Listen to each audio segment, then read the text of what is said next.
No, I do have, yes, I do. I'm excited! Oh, Akamo, you missed the extremely the song with a lot of curse words. I was gonna say this extremely profanic, but I don't think that's a word. Love that.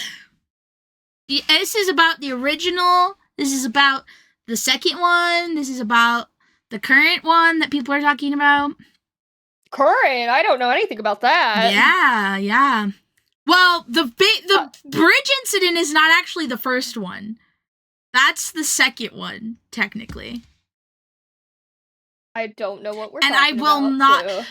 The bridge incident is when PewDiePie said the N-word during playing a video game. Oh, yeah, okay. Yeah. Okay. That's not actually the first incident. That's the second one. Yeah, PUBG. Yeah, the first one is the video where he... Oh, we'll get into it, guys. We'll get into it. This is gonna be my show, guys. This is my show. I'm so excited. It's the Sero show. Yedge. Lila will be, and I am commenting, here for the learning, here for the drama. Mm. Okay, let's see. Here for the drama. Oh, question. Yes. Have you tried the BTS ramen? No. It's actually pretty good. I've only had 2 flavors. But the noodles are they're a lot thicker than I thought. The bowls are a lot bigger too. And it's pretty good. Yeah, no, I haven't heard anything about the BTS ramen, if I'm honest. And didn't know that was a thing. The BTS drinks, I haven't tried yet. Yeah, but that's what I was talking about. Try. Oh, yeah. But yeah, there's also the BTS Oreos.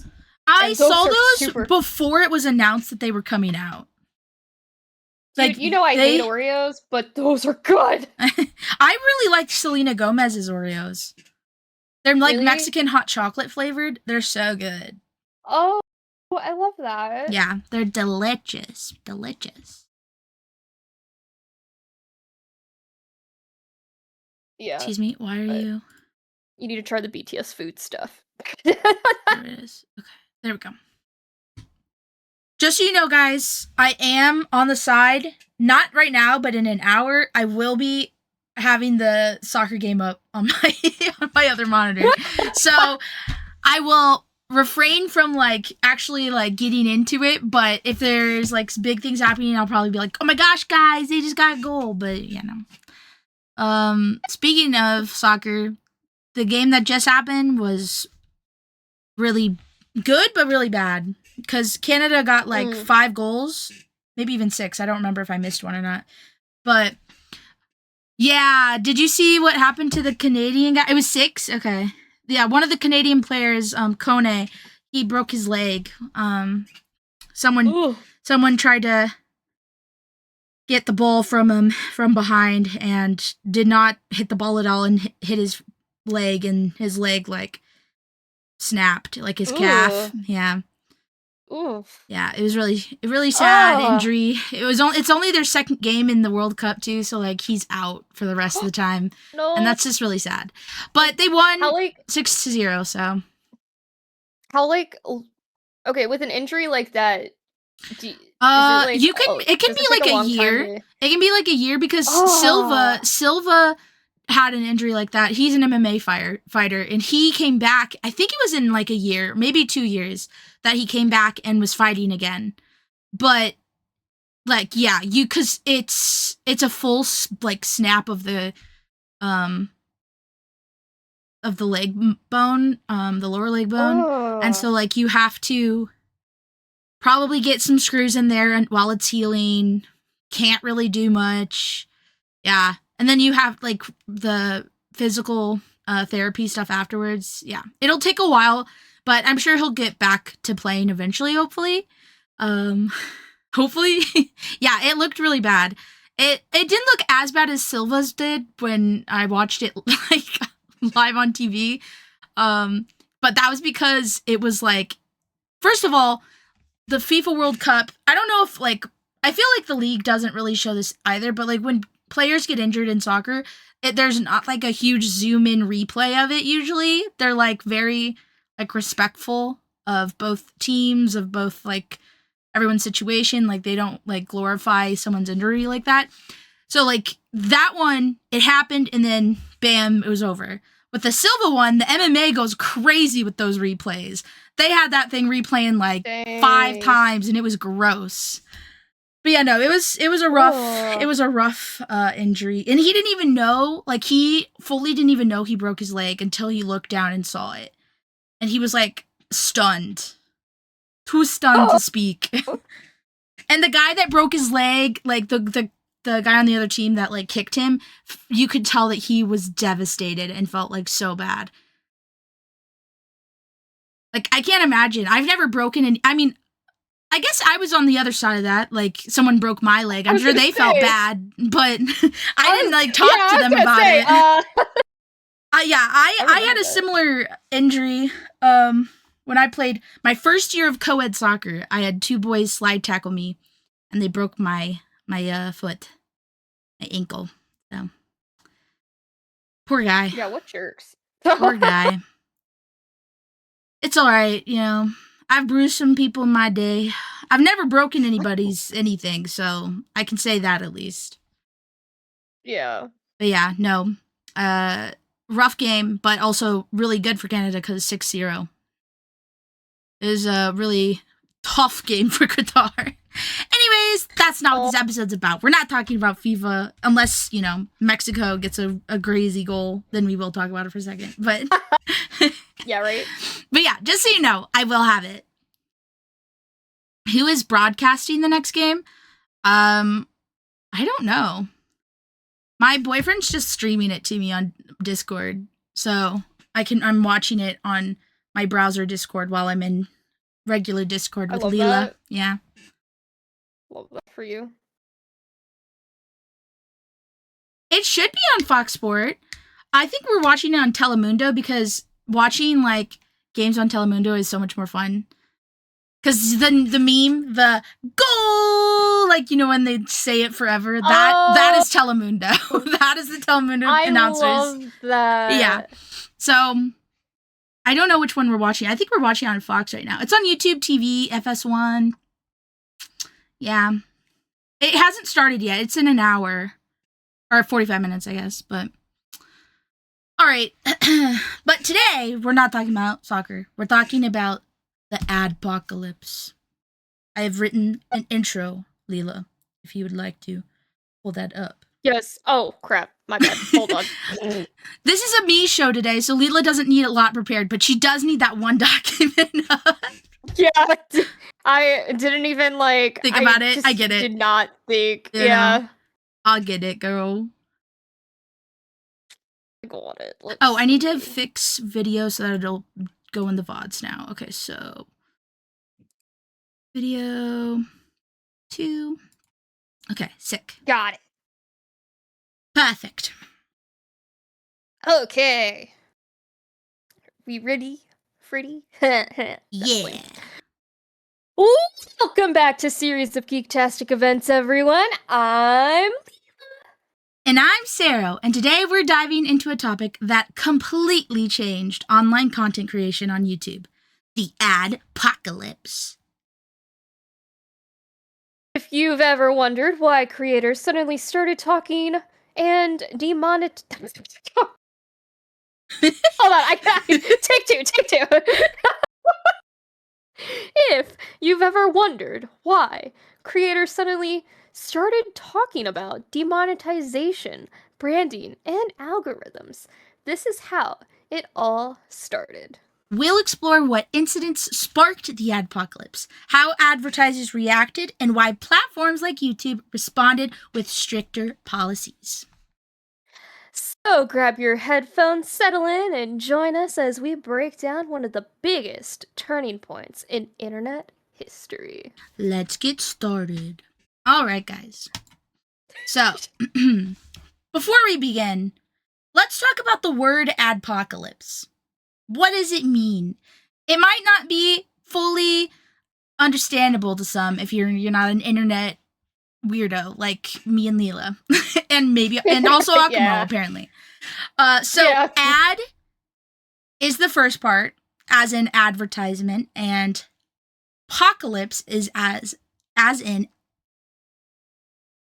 Why can't I think of what? I keep thinking adpocalypse. That's not what the word is. It's just the apocalypse. There we go. Yeah, there you go. There you go. Yeah. So think world ending, zombies, like that sort of vibe. Aftermath of a nuclear war. Like, haven't touched grass in so long. That's so real. But yeah, so adpocalypse combined. So basically world ending ad situation. It represents the mass withdrawal from YouTube by advertisers starting in 2017, though truly everything started in 2016. So let's go back to 2016. Blah, blah, blah, blah, blah. Wow, 10 years ago. That's kind of crazy. Jesus. Dude. What? Did you see that our high school class tried to have a class reunion? No, I didn't see that. And it got canceled. Because no one was going to come? Dude, that's so funny. I fully was like, we aren't going. Like, I knew that me and you were not going to want to go. Oh yeah, 100%. So I didn't even and I don't have a Facebook anymore. Well, I do now, but it literally just has my sisters and my mom. Enzo! Yeah, and Enzo! Series 44 Sero Bongo Oh series my 44 god. Okay, hold on. 43 hold on. You gotta let me know if this cuts out. Okay? Oh, it will. Laptop abuse. You gotta let me know. 44 oh, hi, T-Deck. Bongo Cat series 44 laptop abuse series 44. Okay, we literally heard none of what you just said except laptop abuse series 44 Sero Bongo none of what you said. Just, laptop I thought you hadn't started yet. Sero Bongo Cat series 44 Oh no, laptop abuse not series the cat. 44 Sero Bongo Cat series 44 Yeah, she said something. Abuse. Oh, was that better? Yeah, I heard. Dang it! Series 44 is Sero Bongo Cat series. I know. I know. It literally said all of those emotes that Enzo put in the sub. Lila can't hear it, guys, because she's not on OBS. I am. So, and she mutes the stream because she obviously doesn't want to hear us echoing. So God, no. Yeah, so she didn't hear all of that. But yeah, it was saying every single code for the emote.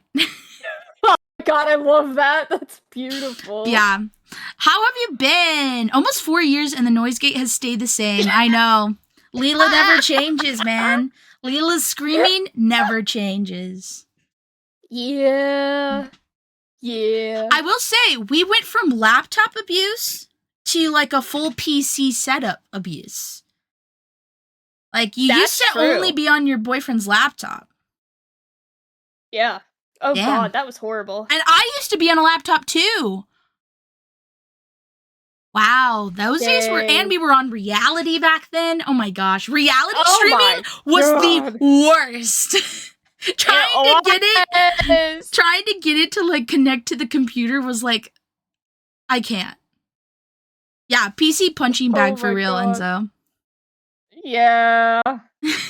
Man, it's been a while since I've done that. I know. I don't think you've punched anything in a while. But to be fair, we haven't gotten into once we talk about that one guy that we've been talking about for a while. What's his name? We were talking about the Paramount and the what's his name? The guy. It's in our server. Guy. The only thing with Paramount I can think about is Stephen Colbert, and I'm so sad. I know.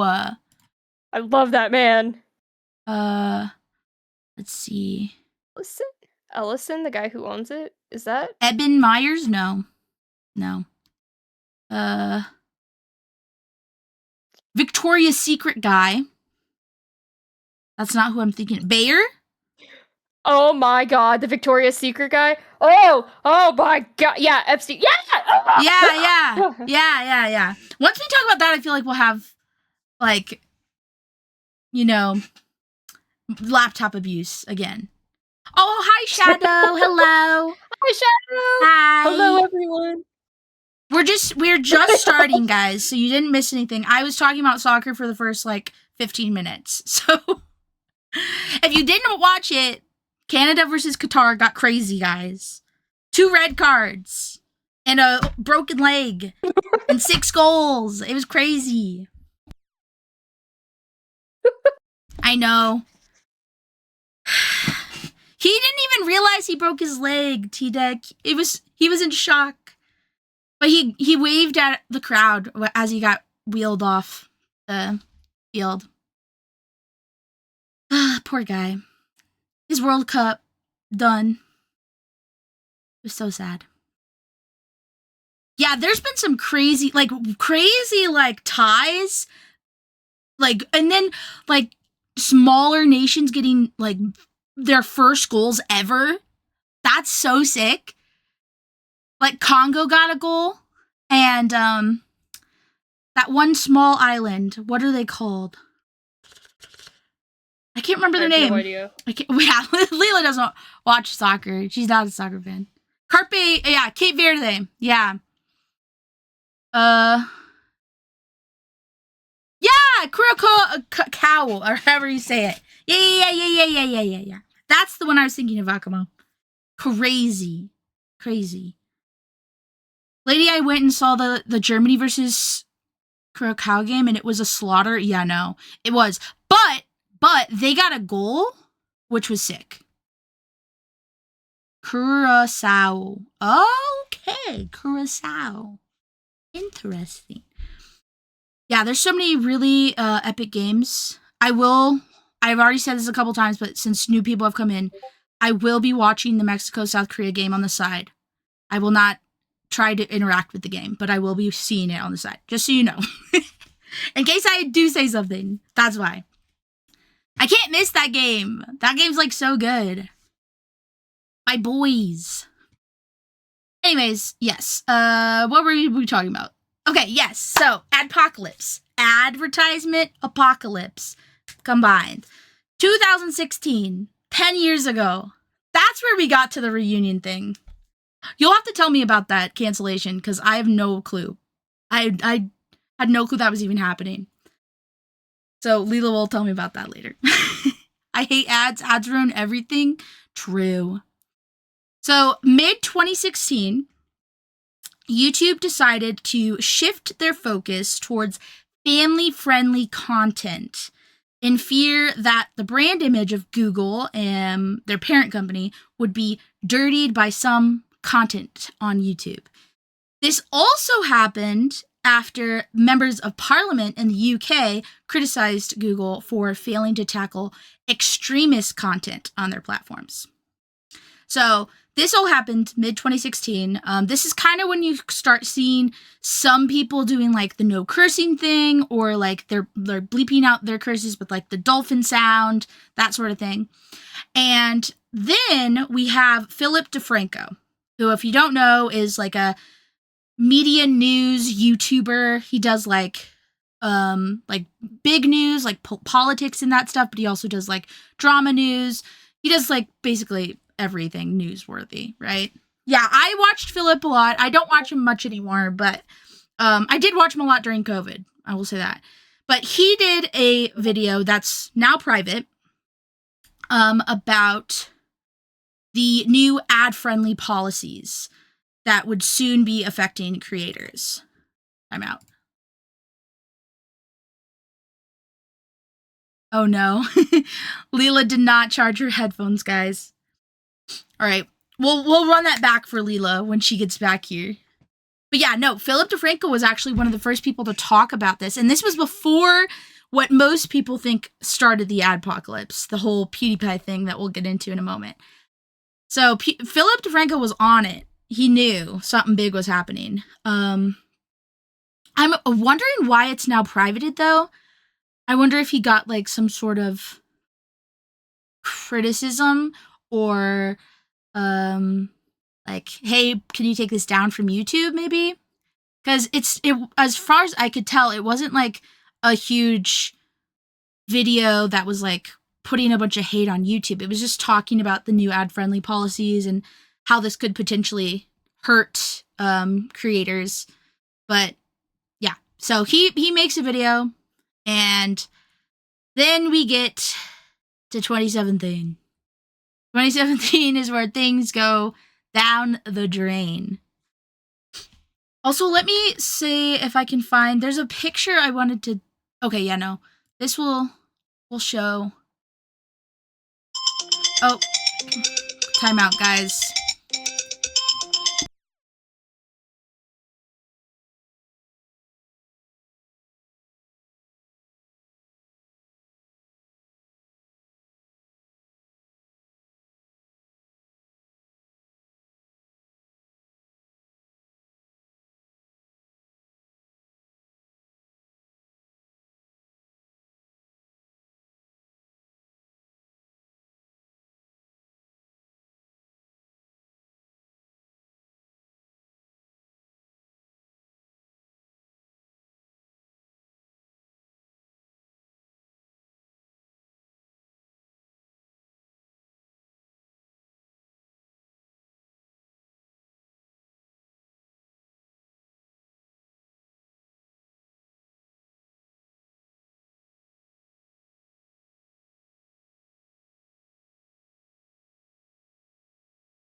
Sorry, guys.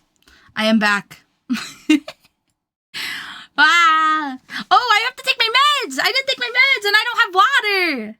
Guys. I just got 2 phone calls, by the way. And I missed a phone call earlier from my grandma. My grandma is on vacation right now.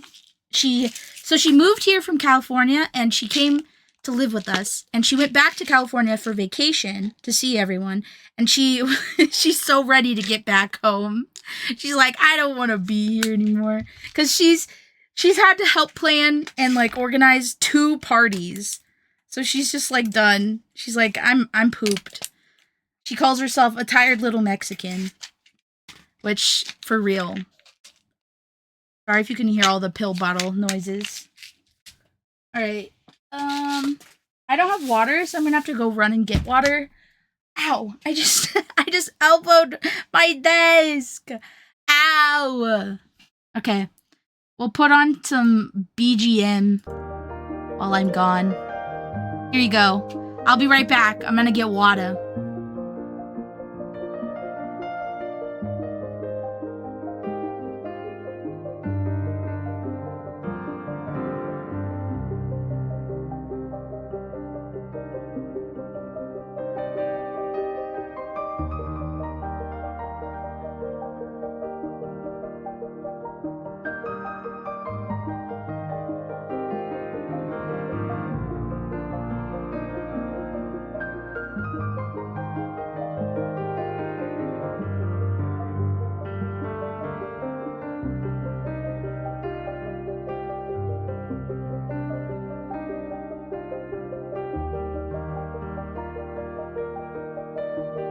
Oh my god.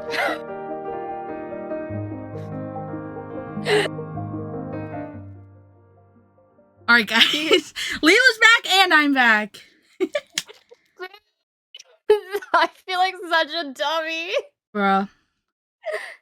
I had to steal my boyfriend's headphones because my AirPods wouldn't connect because dumb Windows 11 Bruh. and my headphones died. No. Yeah. What is this? My pumpkin's eyeball fell off. Oh. Oh no. Can't believe I didn't charge up. God. My nephew broke my pumpkin, and I didn't even notice. Okay. Oh. Well, yeah, the eyeball will go somewhere else, guys. There we go. Oh my goodness gracious. Yeah. Okay. He broke my I forgot Spider-Man YouTube Studio. Lego, Gosh dang it. guys. Crying. Crying in the club. Sad. Anyways. Let me get this up. My God, that was a lot. Yeah, I know. My dad called me while you were not able to be here, and I had to take my meds and get water. And I was like, oh gosh. Okay, well, we're just having some BGM music right now, and I'll be back, guys. Oh no. All right, so Lila, to give you the rundown, 2016, Yes.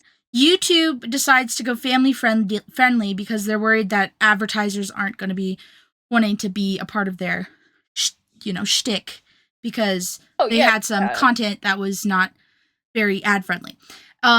Then members of parliament from the UK started criticizing Google for failing to tackle extremist content on their platforms. So then they started really looking into this family-friendly content. This is when Philip DeFranco, who I'm sure you've heard of, in a now private video. Phil. Yeah, I know, Phil. He said, he talked about how this new ad-friendly policy would affect creators. And this is all before the PewDiePie situation happened. So this is a thing that started well before that whole thing went down. And actually, PewDiePie's thing wasn't actually like a major part of why we did the Adpocalypse, or why Google did the Adpocalypse. And I didn't really know that at all until researching this. Like, there's a lot of stuff that probably a lot of people don't know, guys. Including Lila. I'm excited. Yeah, we're always scuffed, Akamo. We always handle the scuff with grace and dignity. And that's what makes us professionals, guys. Okay, the dignity thing for sure. Now that Lila is caught up and we are back without scuff, 2017. A particular video that people often associate with starting the Adpocalypse was published January of 2017 by the most subscribed YouTuber at the time, PewDiePie, aka Felix. I'm not going to butcher his last name. Kjelberg, I think is how you say it. But Felix. So PewDiePie, I'm just going to call him Pewds because we're not on a first name basis, but I feel weird saying PewDiePie over and over, so I'm going to call him Pewds. Pewds made a video showing a bunch of different services on Fiverr, which was blowing up at the time. If anyone remembers, tons of people were doing Fiverr videos. They were ordering like songs being made, messages from like celebrity lookalikes, and a big one was getting random like people to make custom videos of like them holding up signs or saying a certain thing, particularly people from like third world countries. Also, like, people would go to these third world countries, get a group of kids, get a group of people from villages, and pay them, quote unquote. They wouldn't really pay them that much. It was like pennies of what they were making off of the services to say things like subscribe to my channel or happy birthday, Karen. I don't know why Karen, but happy birthday, Karen.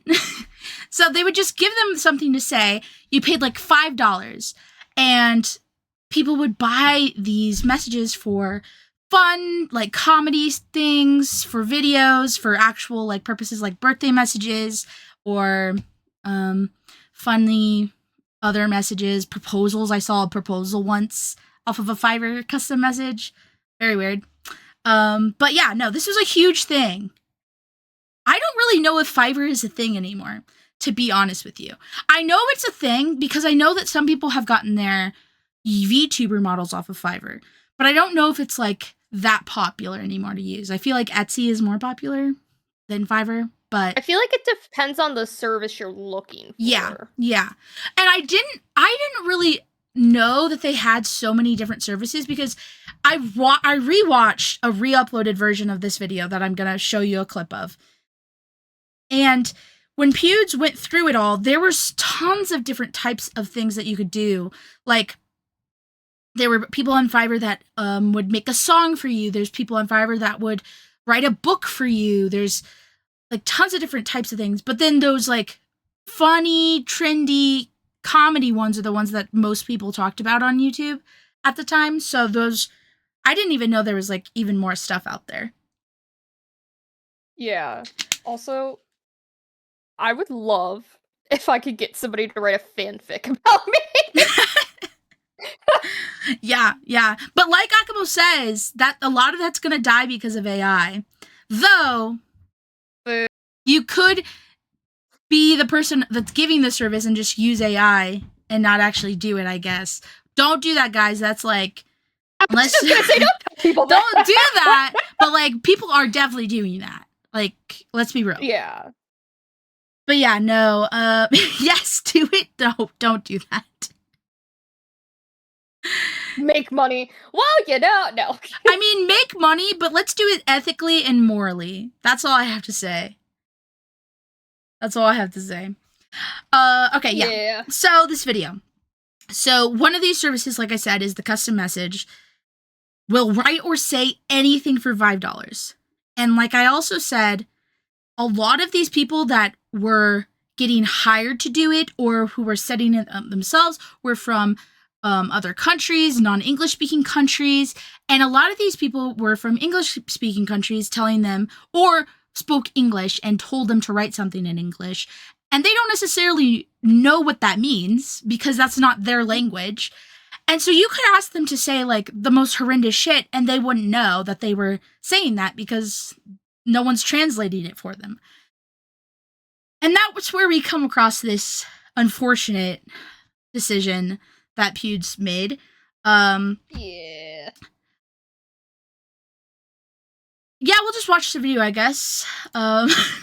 Yay, video! Yeah, video time. Let's see. Where is my window? There it is. Okay, let me... 30s. I'll share it with you as well, ma'am. Yay! She's sharing. Sharing is Karen. Just gotta make sure you guys can see it all. Okay. There we go.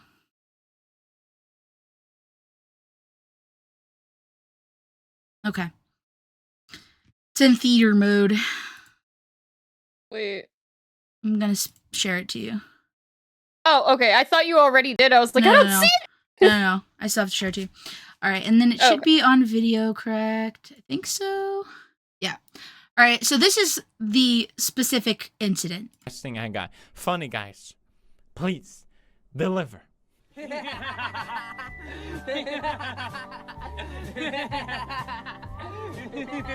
The fuck is this?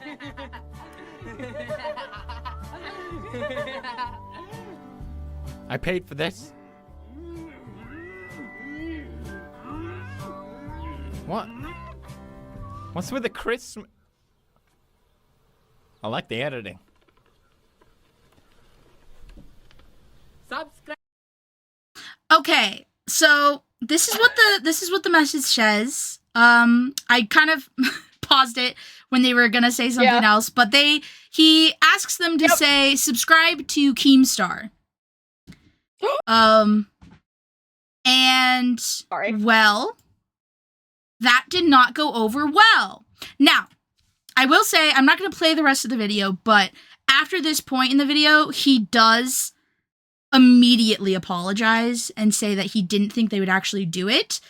And is like, I'm not anti-Semitic. I really didn't think they were going to do it. But he keeps it in the video and posts it. So to each their own opinion about whether that was right or wrong. That's not for me to talk about or say. That's your own opinion. We're just talking about the effects of this video, right? So that video comes out.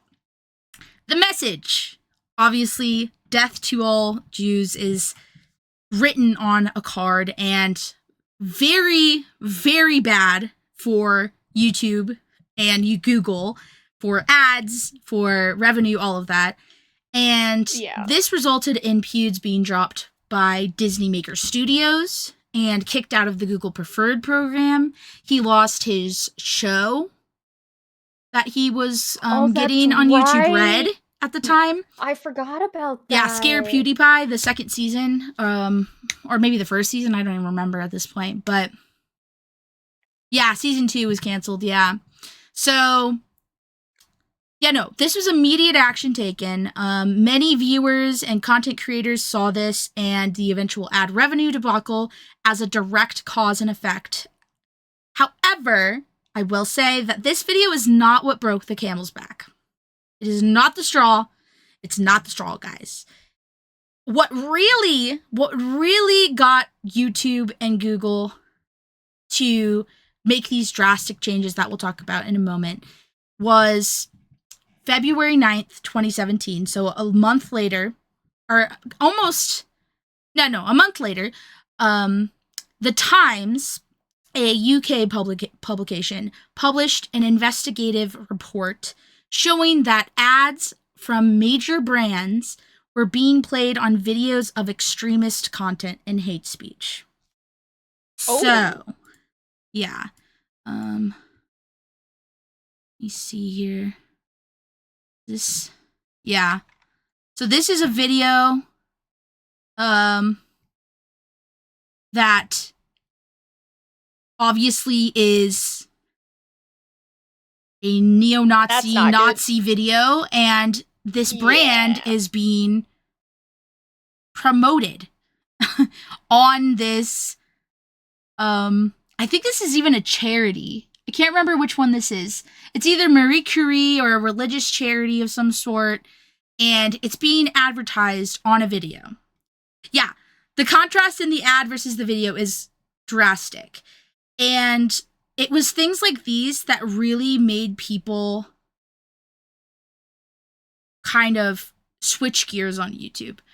Mercedes-Benz, their newest model at the time, was being advertised on a video supporting ISIS and praising jihad. The Marie Curie hospice charity and other major brands were being advertised on dozens of videos promoting Combat 18, which is a pro-Nazi group. And then, these groups, their videos are being monetized on YouTube. They're in the monetization program. So one article in The Guardian estimated that extremist groups were making over $318,000 from this revenue. Making basically these advertisers, these brands, and Google and YouTube themselves, they were funding extremist groups in a way. No matter how unintentionally. So this article, blew up the whole family-friendly policy debacle. They could not let this continue because I not realized that. Yeah, no, I didn't know about this either. The Times thing is something that I've never heard about in my life. And when I found out about this, I was like, wow, why are we all blaming PewDiePie for this? This was, very obviously the reason. Yeah. Because, this article... They drive Toyota pickup trucks. Yeah, no. Oh my god. Yeah, no. And also, the monetization at this time, 45% of ad revenue is going towards these groups, right? That's a lot of money, guys. That's a lot of money being funneled into terrorism and hate and just awful things. And so this article leads to many, many more articles about this situation. And soon 250 big advertisers are pulling out of YouTube. From various different industries, they all announced their plans to freeze advertising. That pulled millions of dollars in ad revenue, or ad spend overnight, making a lot of creators across the board see a major decline in revenue. So no matter what kind of content you were making, that money was just gone. So everyone's revenue went down, really drastically. Dang. And I feel like a lot of, in the same way that I didn't know that the Times thing happened, I feel like a lot of content creators were very much honed into the online space situation, like the PewDiePie thing. But really the Google and YouTube side of things was very much more, wow, like we're getting shit on in all of these articles and all of these brands hate us now. Like that was more of the reason. I'm sure that also played a part as well, but yeah, no. The big thing was that Times article. It had like, it named so many different brands that were on extremist group videos, and that I think was the nail in the coffin, because the brands that they like, Mercedes-Benz, like that's a big company, and like their brand was being hurt immensely by being on ISIS videos, especially at the time, like ISIS during like 2017, like yeah, that was a. Oh, hi Dexy. My dog has returned to my room. He's in my bed, or under my bed, I guess I should say. But yeah, so this is what ultimately led to a complete restructuring of YouTube. So their ad-friendly guidelines came into place. They started demonetizing a lot of videos, leading to a lot of small creators leaving the platform. And those who did stay had to change their content, their titles, their thumbnails, and even delete a lot of their past videos so that they could stay monetized. I know a creator that I watched that I saw this change really happen in is Jacksepticeye. Like Jacksepticeye fully like family friendly, wasn't cursing. Now he's back to like being himself, but I saw a lot of creators having to switch gears and like kind of be not themselves in order to make content more freely, because it wasn't necessarily like there was no wiggle room. Now there's wiggle room, right? But back then, as it was happening, all these brands leaving, no wiggle room, very strict. Tons of people were getting their income just completely taken away from them. So advertisers also could choose now which videos they wanted to opt out of. So that led to a lot of creators having to pander to advertisers.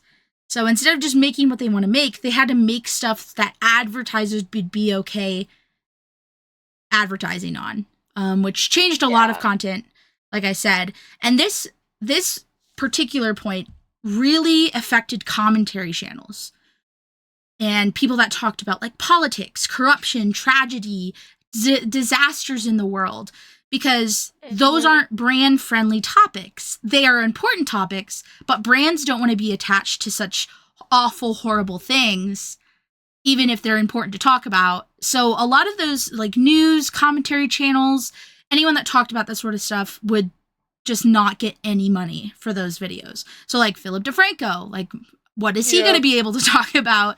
Like nothing? Yeah. So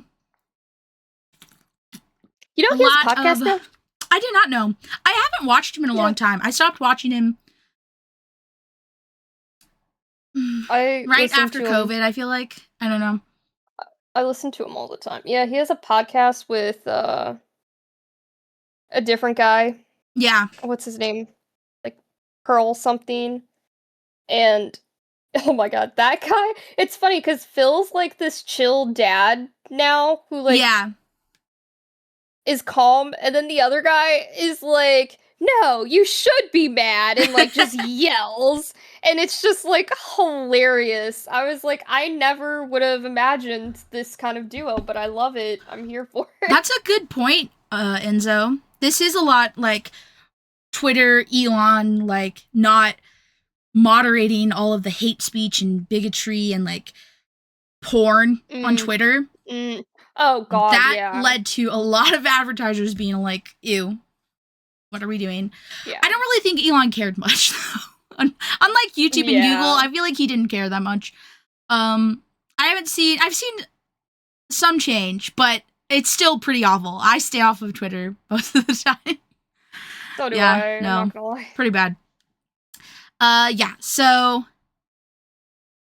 a lot of channels just disappeared. A lot of channels changed.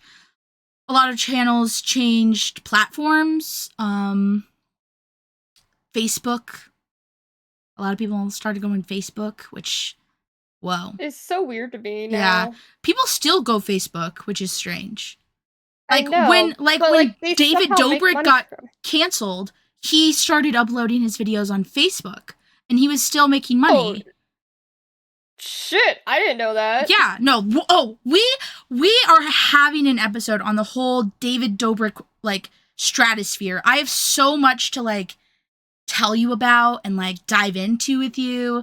We're definitely doing... I am all here for it. Yeah, Facebook went very ad heavy, which is why a lot of people upload their content onto Facebook as well as YouTube and other platforms, because ads are everywhere. Ads are freaking everywhere on Facebook.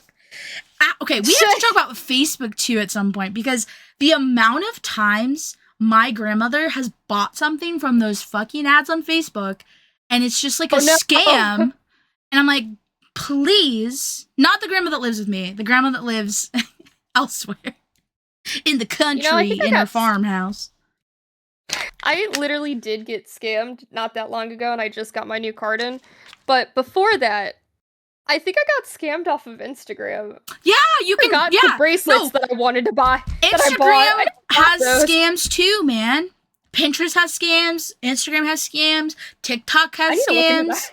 Because I've gotten something off of TikTok that I never got. Scam. Scam, guys. Scams are everywhere. LinkedIn's have scams. Oh my god, LinkedIn. Guys, I just can't. But yeah, no. Yeah, no, okay, so moving back to what we were talking about.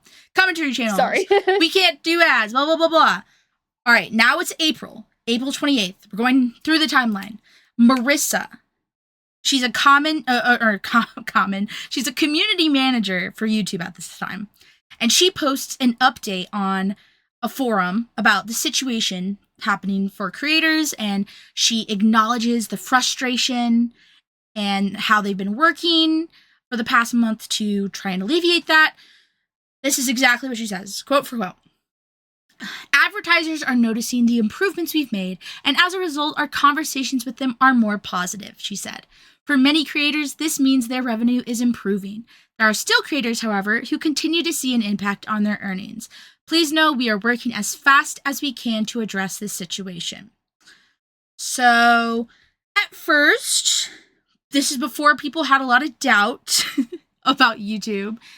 They were like, oh, the improvements seem promising, and they were, like, they were kind of hopeful. But YouTube's lack of communication soon got creators unhopeful, if that's a word. They were not hopeful anymore. Their hope was diminished. Okay. They saw their revenue continue to get worse as advertising policies kept changing. They changed their policy like all the time, and they didn't communicate with anyone about this. So it was really hard to keep track of what you should be doing, what you could be doing, what you can't be doing, like how to appease these advertisers, like how to make videos that would for sure be monetized. And even if they were monetized now, policy change, they could be not monetized anymore. So it was a lot of back and forth with YouTube and creators, and a lot of them were frustrated. Eventually, YouTube came up with a way that they thought would help. So, we get to August of 2017, the yellow number sign, the yellow dollar sign is introduced. And for any content creators or anyone that knows about content creation, this is the sign of doom. The sign of doom. Over the next few weeks, this is a statement from the blog post for YouTube. Over the next few weeks, we plan to roll out new icons that will give you a more detailed understanding of how each and every video on your channel or channels is monetizing, as well as the ability to appeal if you think a video is misclassified. We want our system to get better and better, and every appeal helps. So, the dollar sign became a meme pretty quickly amongst the community, And though its humor was quickly overshadowed by creators seeing just how many of their videos were getting demonetized, they were still funny. I want to see if I can find the memes from then. I should have looked this up beforehand. I didn't even think about it. Yeah, I honestly forget stuff like that too. YouTube 2016, all good, normal ad revenue. YouTube. Okay, yeah, here. This isn't like specifically for 2017 meme, but this is still funny. Oh my gosh, it won't let me save this picture. How rude. Yeah, how rude. Okay, there we go, guys. Cover Lila with it. So YouTube 2016, all good, normal ad revenue. YouTube 2017, all videos are demonetized, bad revenue. YouTube 2018, videos become negative monetized. Users have money forcibly taken from them. YouTube 2019, YouTube will be reorganized into the first galactic empire. That's funny. That's funny. But yeah, no, like it was death. It was like the death of your channel, the death of your income. It was like a scary like thing to see on your video.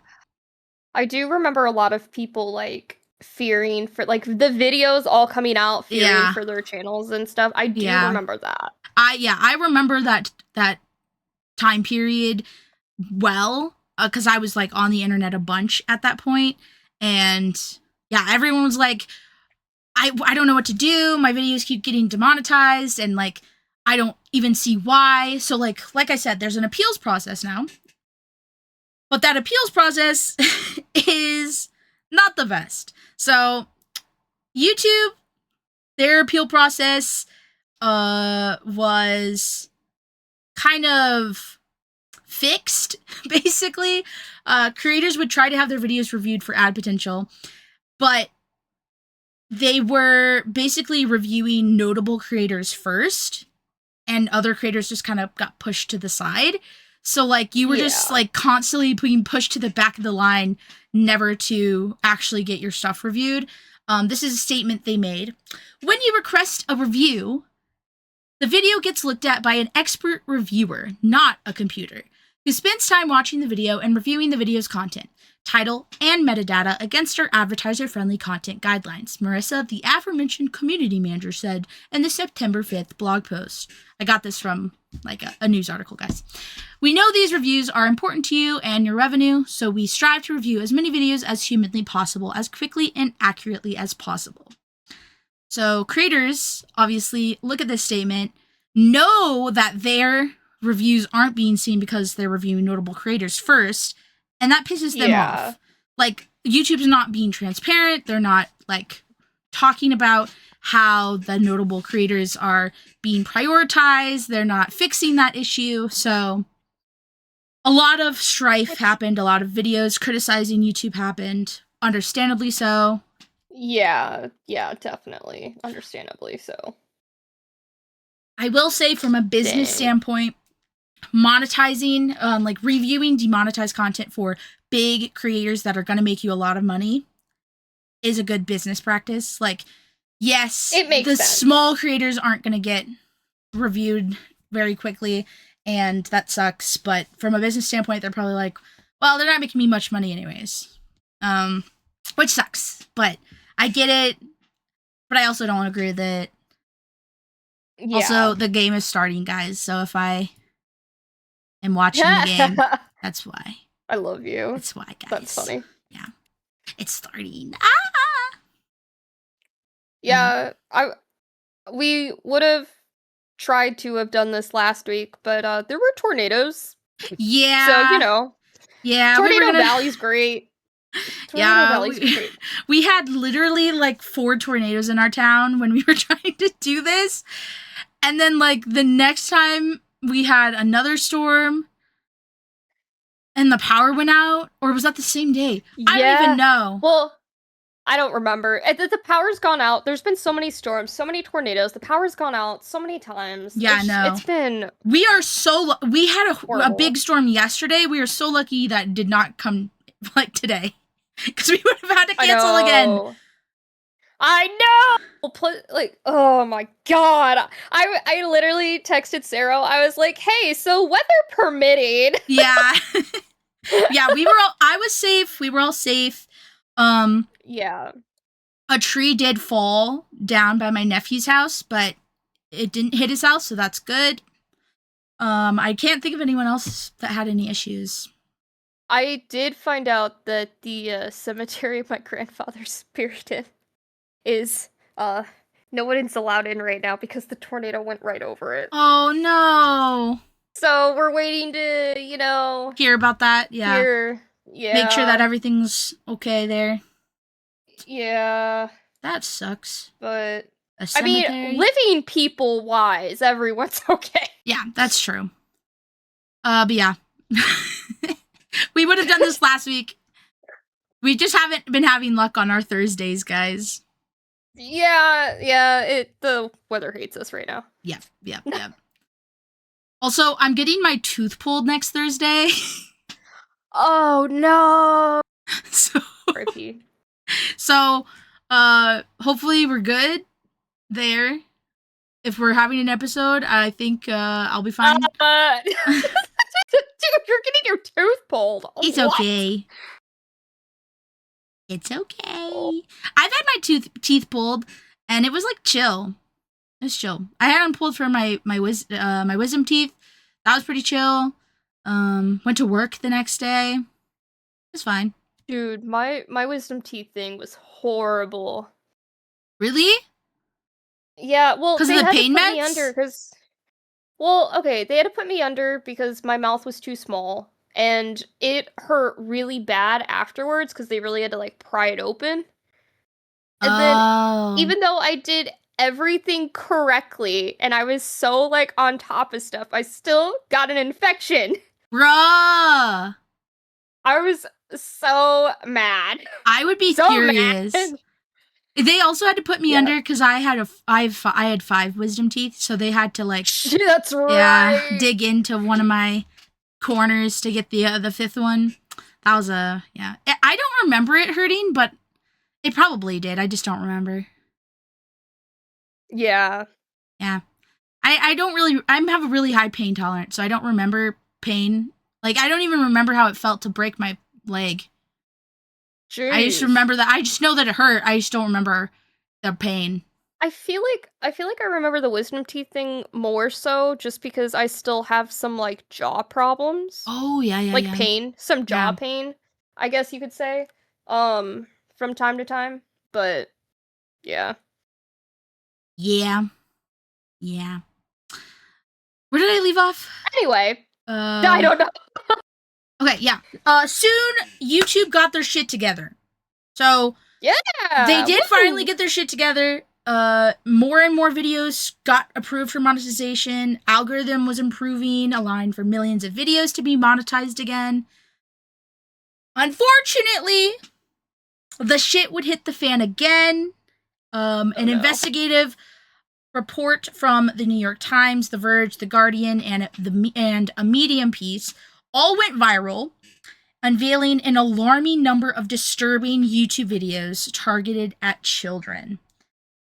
So, yeah.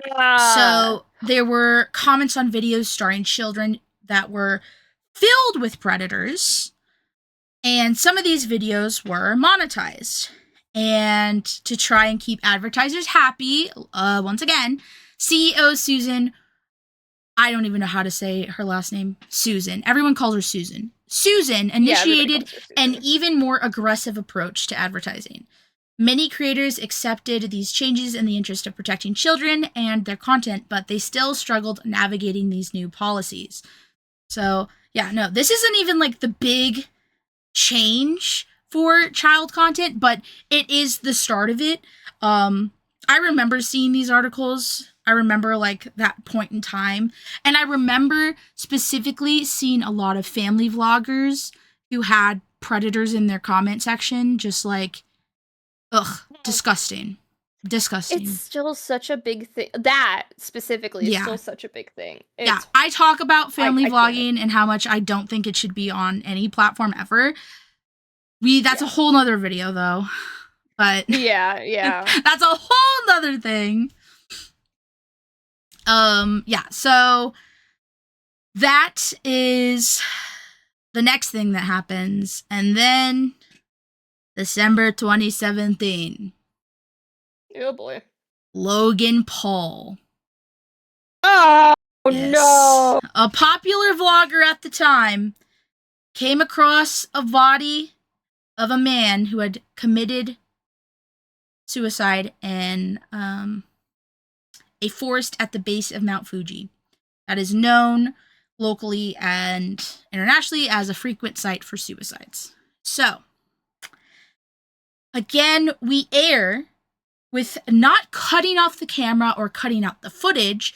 We just continue filming, and he just inserts it into his Japanese vlogs as if it's just a part of the vacation, as it's just a part of the whole thing. Massive waves of hate and criticism come for this creator, rightfully so. And within a few weeks, YouTube announced the biggest changes to monetization methods yet. Obviously, he gets demonetized. He gets taken off their YouTube preferred.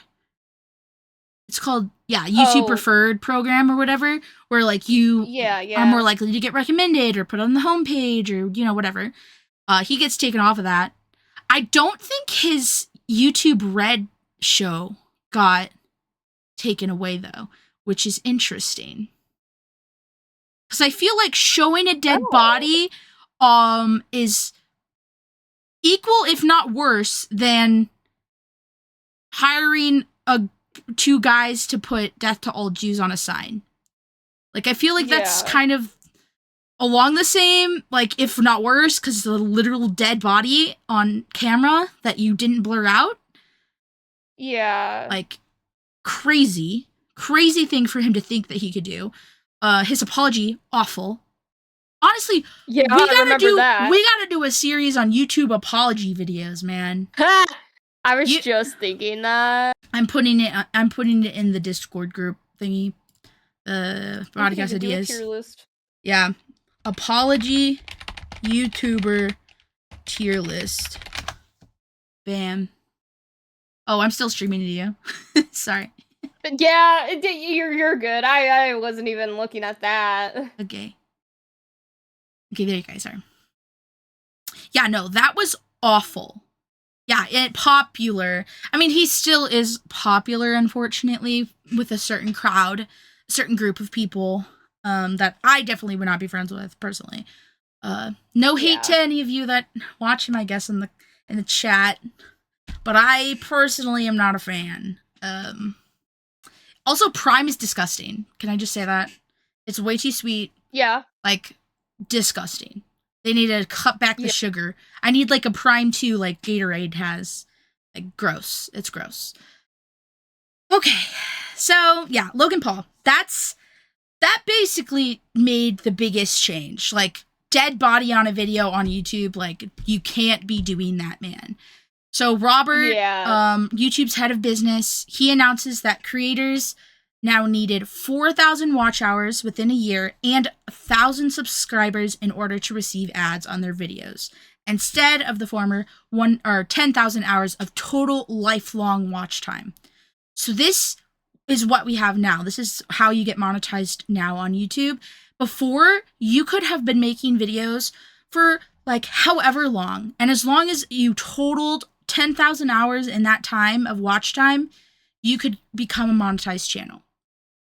Now you have to do 4,000 within a year, and you have to have 1,000 subs. So if you don't get that 4,000 within a year period, you have to try the next period. And if you don't, you have to try the next period, and so on and so forth. So it's a much harder system to get monetized with.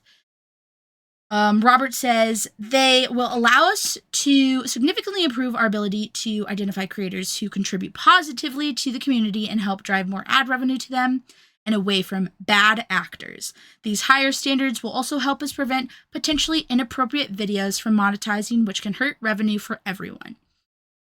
And like I said, this is what it is today. So this is still the policies for monetization. One of the biggest changes that YouTube made because of these situations that came about. And yeah, so that's like technically like the first adpocalypse, if you will. Really, these all kind of run together because it's just like compounding things changing over time. But for all intents and purposes, that's the end of the first adpocalypse. Now the second one. Okay, so February 18th, 2019, a YouTuber named Matt's What It Is, posted a video showing what he referred to as a softcore pedophilia ring on the platform. Oh. Yeah. Why don't I know this? I know, me neither. Also didn't remember this. I remembered the results, but I didn't remember this incident. So he placed the blame on YouTube's algorithm for this whole debacle. He then told his fan base to report this to the companies putting their ads on the site so that they would pull out. He wanted them to use the hashtag YouTube Wake Up on all of those different social media sites, basically creating a huge campaign against YouTube. YouTube responded by deleting more than 400 channels and suspending comments on tens of millions of videos. Many users started reporting offending users to law enforcement. So this is when we got a lot of like pedophile YouTubers getting like arrested for their stuff on YouTube.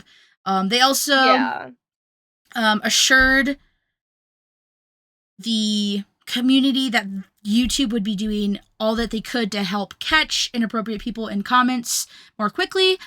Major brands like Disney, Hasbro, Epic Games, Nestle, AT&T, who just had their ads but put back on the site after this 2 years of adpocalypse, took it down again a month later.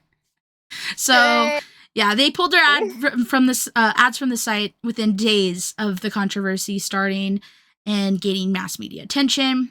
So a lot of people were really mad because, like I said, they had just gotten over 2 years of adpocalypse. They felt like things were getting better. They felt like things were improving, that things were going to get back to normal soon. And then this guy comes and makes a huge video calling out YouTube and specifically telling, brands and people that run the ads to speak up about this or pull out. And so a lot of people were like really furious that he was starting the second adpocalypse, and they blamed and criticized him and made hate videos on him, which was, I don't know. I get it because, like, yes, a lot of creators were finally getting back to normal and they were able to, like, live better off of the income that they were making. But also, can we, like, not get mad at people for calling out pedophilia rings? Yeah, I was gonna say, think about the kids. Like, this is, like, a platform that children are using, whether they're supposed to be or not. That's, not for us to decide. Their parents are the ones that are in control of that. Like, we can't just like, I get being furious that ads are going to be like taken away again, but can we not like get mad at him for calling out something that's truly awful and truly a crime? So a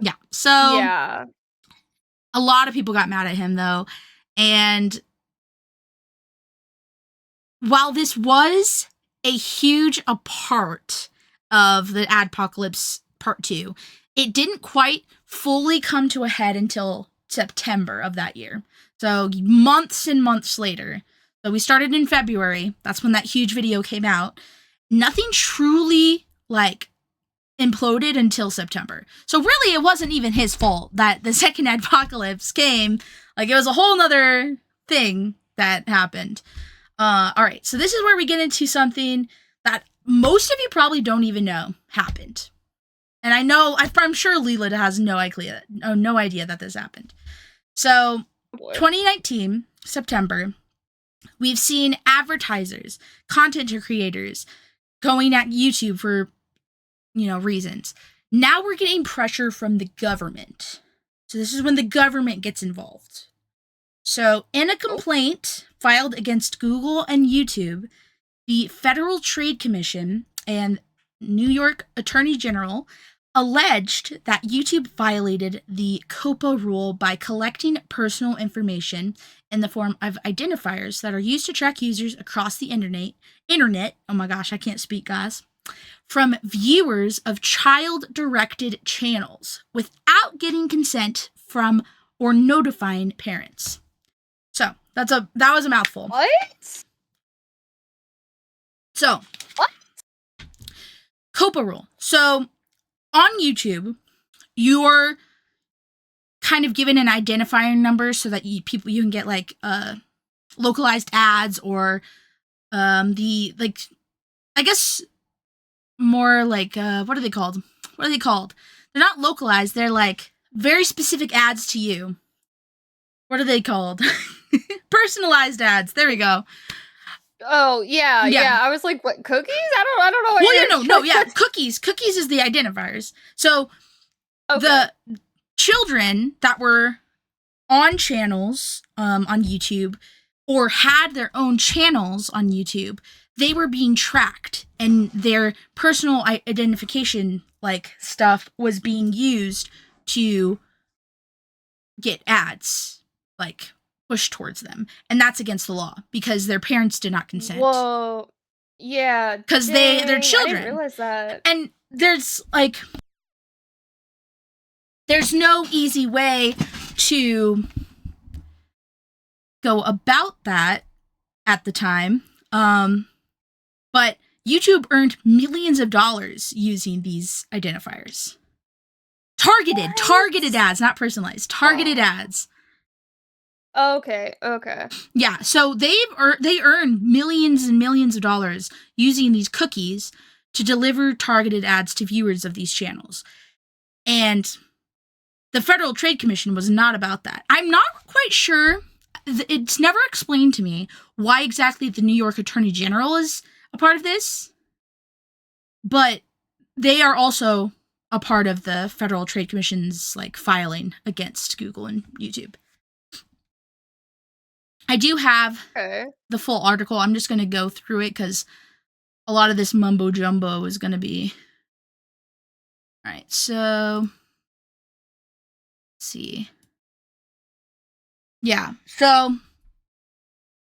In a complaint filed against the companies, the FTC and New York Attorney General alleged that YouTube violated the COPPA rule.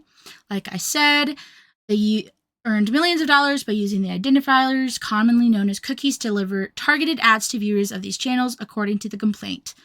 The COPPA rule requires that child-directed websites and online services provide notice of their information particles and obtain parental consent prior to collecting personal information.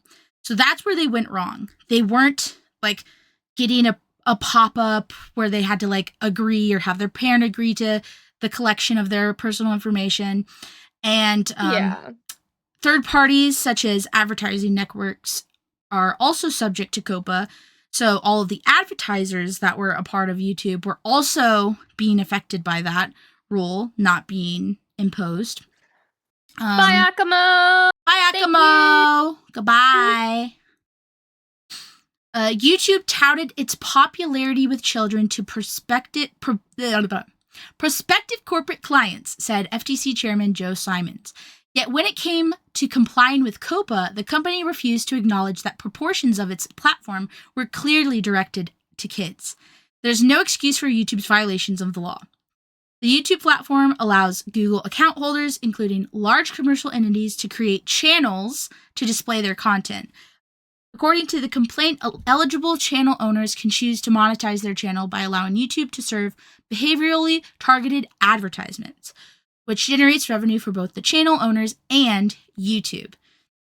In the complaint, the FTC and New York Attorney General alleged that while YouTube claimed to be a general audience site, some of YouTube's individual channels, such as those operated by toy companies, are child-directed and therefore must comply with COPPA. So that was the big one. Those toy opening videos, those toy playing videos that are still huge today and that I have to watch with my nephew. I have to watch him. Oh. I have to watch the freaking Mickey Mouse grocery unboxing where we do the grocery shopping with Minnie and all the characters. It's not fun, guys. Yup. But I remember there was a channel that like blew up. Was it like Ryan's Toys or like something of that? Oh yeah, that kind. Ryan's World. Yeah, Ryan's World. Yeah. That poor kid. So like, yeah, and this is I think before YouTube Kids. When did YouTube Kids come out? Shit, I actually don't know. Let's see. Yeah. Oh no, is this after YouTube Kids? So 2015. Oh. Yeah. Huh. Do they have ads on there?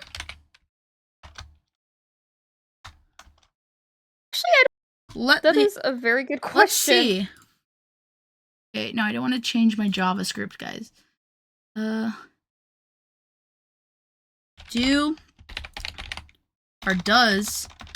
YouTube Kids have ads? Yes, it does. Oh. Family-friendly advertising. So it does have ads. Interesting. Okay. Oh, you know what? That makes sense because they, that's right, because they'll do like toy ads and stuff like that. Yeah, that makes sense. Yeah. So I wonder if this was at all affected by YouTube Kids advertising, because they're talking about YouTube as in general. Oh, okay. Because there's kid content on both regular YouTube and YouTube Kids. So, yeah. Interesting thing to think about. Okay, but yeah, so a complaint notes that the defendants knew that the YouTube platform had numerous child-directed channels, these toy channels, the play channels, Cocomelon. YouTube marketed itself as a top destination for kids in presentations to the makers of popular children products and brands. For example, Google and YouTube told Mattel, maker of Barbie and Monster High toys, that YouTube is today's leader in reaching children age 6 to 11 against top TV channels. And they told Hasbro, which makes Little Pony and Play-Doh, that YouTube was the #1 website regularly visited by kids. So they fully knew that they had a pretty sizable kid audience in their regular YouTube platform. They weren't very sneaky. They literally were telling brands these things. So several channel owners told YouTube and Google that their channel's content was directed to children. And in other instances, YouTube's own content rating system identified content as directed to children. In addition, according to the complaint, YouTube manually reviewed children's content from its YouTube platform to feature in its YouTube Kids app. So despite this knowledge of channels directed to children on the YouTube platform, YouTube served targeted advertisements on these channels. According to the complaint, it even told one advertising company that it did not have users younger than 13 on its platform, and therefore channels on its platform did not need to comply with COPPA, which is a blatant lie. What? You can say we don't have users under 18 because that's the rule to make an account, but yeah, that doesn't mean anything. You're not in everyone's homes. You're not in everyone's phones. Oh my god. Yeah. So Google LLC and its subsidiary YouTube LLC, they ended up settling, and they paid a record $170 million in this settlement. Dang. Yeah. So they paid $136 million to the FTC and $34 million to New York. In addition to the monetary penalty, they also, in the settlement, required Google and YouTube to develop, implement, and maintain a system that permits channel owners to identify their child-directed content on YouTube. So that's where we get is this video made for kids? Like when you're uploading a video, those are the options. Like, yes, it's made for kids. No, it's not made for kids. So if it is made for kids, you're not going to be able to have targeted ads on your content. Because COPPA. So, yeah. In addition, companies must notify channel owners that their child-directed content may be subject to COPPA rules and obligations, and provide annual training about complying with COPPA for employees who deal with the YouTube channel owners. It also prohibits Google and YouTube from violating the COPPA rule and requires them to provide notice about their data collection practices and obtain verifiable parental consent before collecting personal information from children. So that whole big settlement happens, right? And a lot of changes happened. Now, this lawsuit was done in September of 2019. Yeah. So they had about 4 months to get this up and running. So they had until January of the coming year to finally actually implement this. So they did have some time to adjust and whatnot and get people up to date. They also, instead of just like making it very clear about like the COPPA rules and all of that, they instead shifted any legal burden of COPPA compliance onto creators. So if you violated COPPA compliance laws, you could be fined up to $42,500 per violation. Oh my god. Yeah. So obviously the community was appalled by this because one, not everyone understands like what COPPA compliance means. So like hopefully, I would hope I wasn't there, but I would hope that they sent out messaging and messages and forums to every creator on their platform, whether they made videos once a month, often, like hopefully they were telling people, because this is a big monetary, like, why can't I think of it? I can't think of the word. Loss? Well, loss, but like, why can't I speak today, guys? My day where I have to be the speaker, I can't speak. Words are always hard, man. I know. They really are. Monetary. Bad thing. I can't think of it. But yeah, no, this is, that's a lot of money to have to pay for a mistake that you didn't fully understand. This is also like kids videos, family vlog words videos. Are hard. Yeah, words are hard.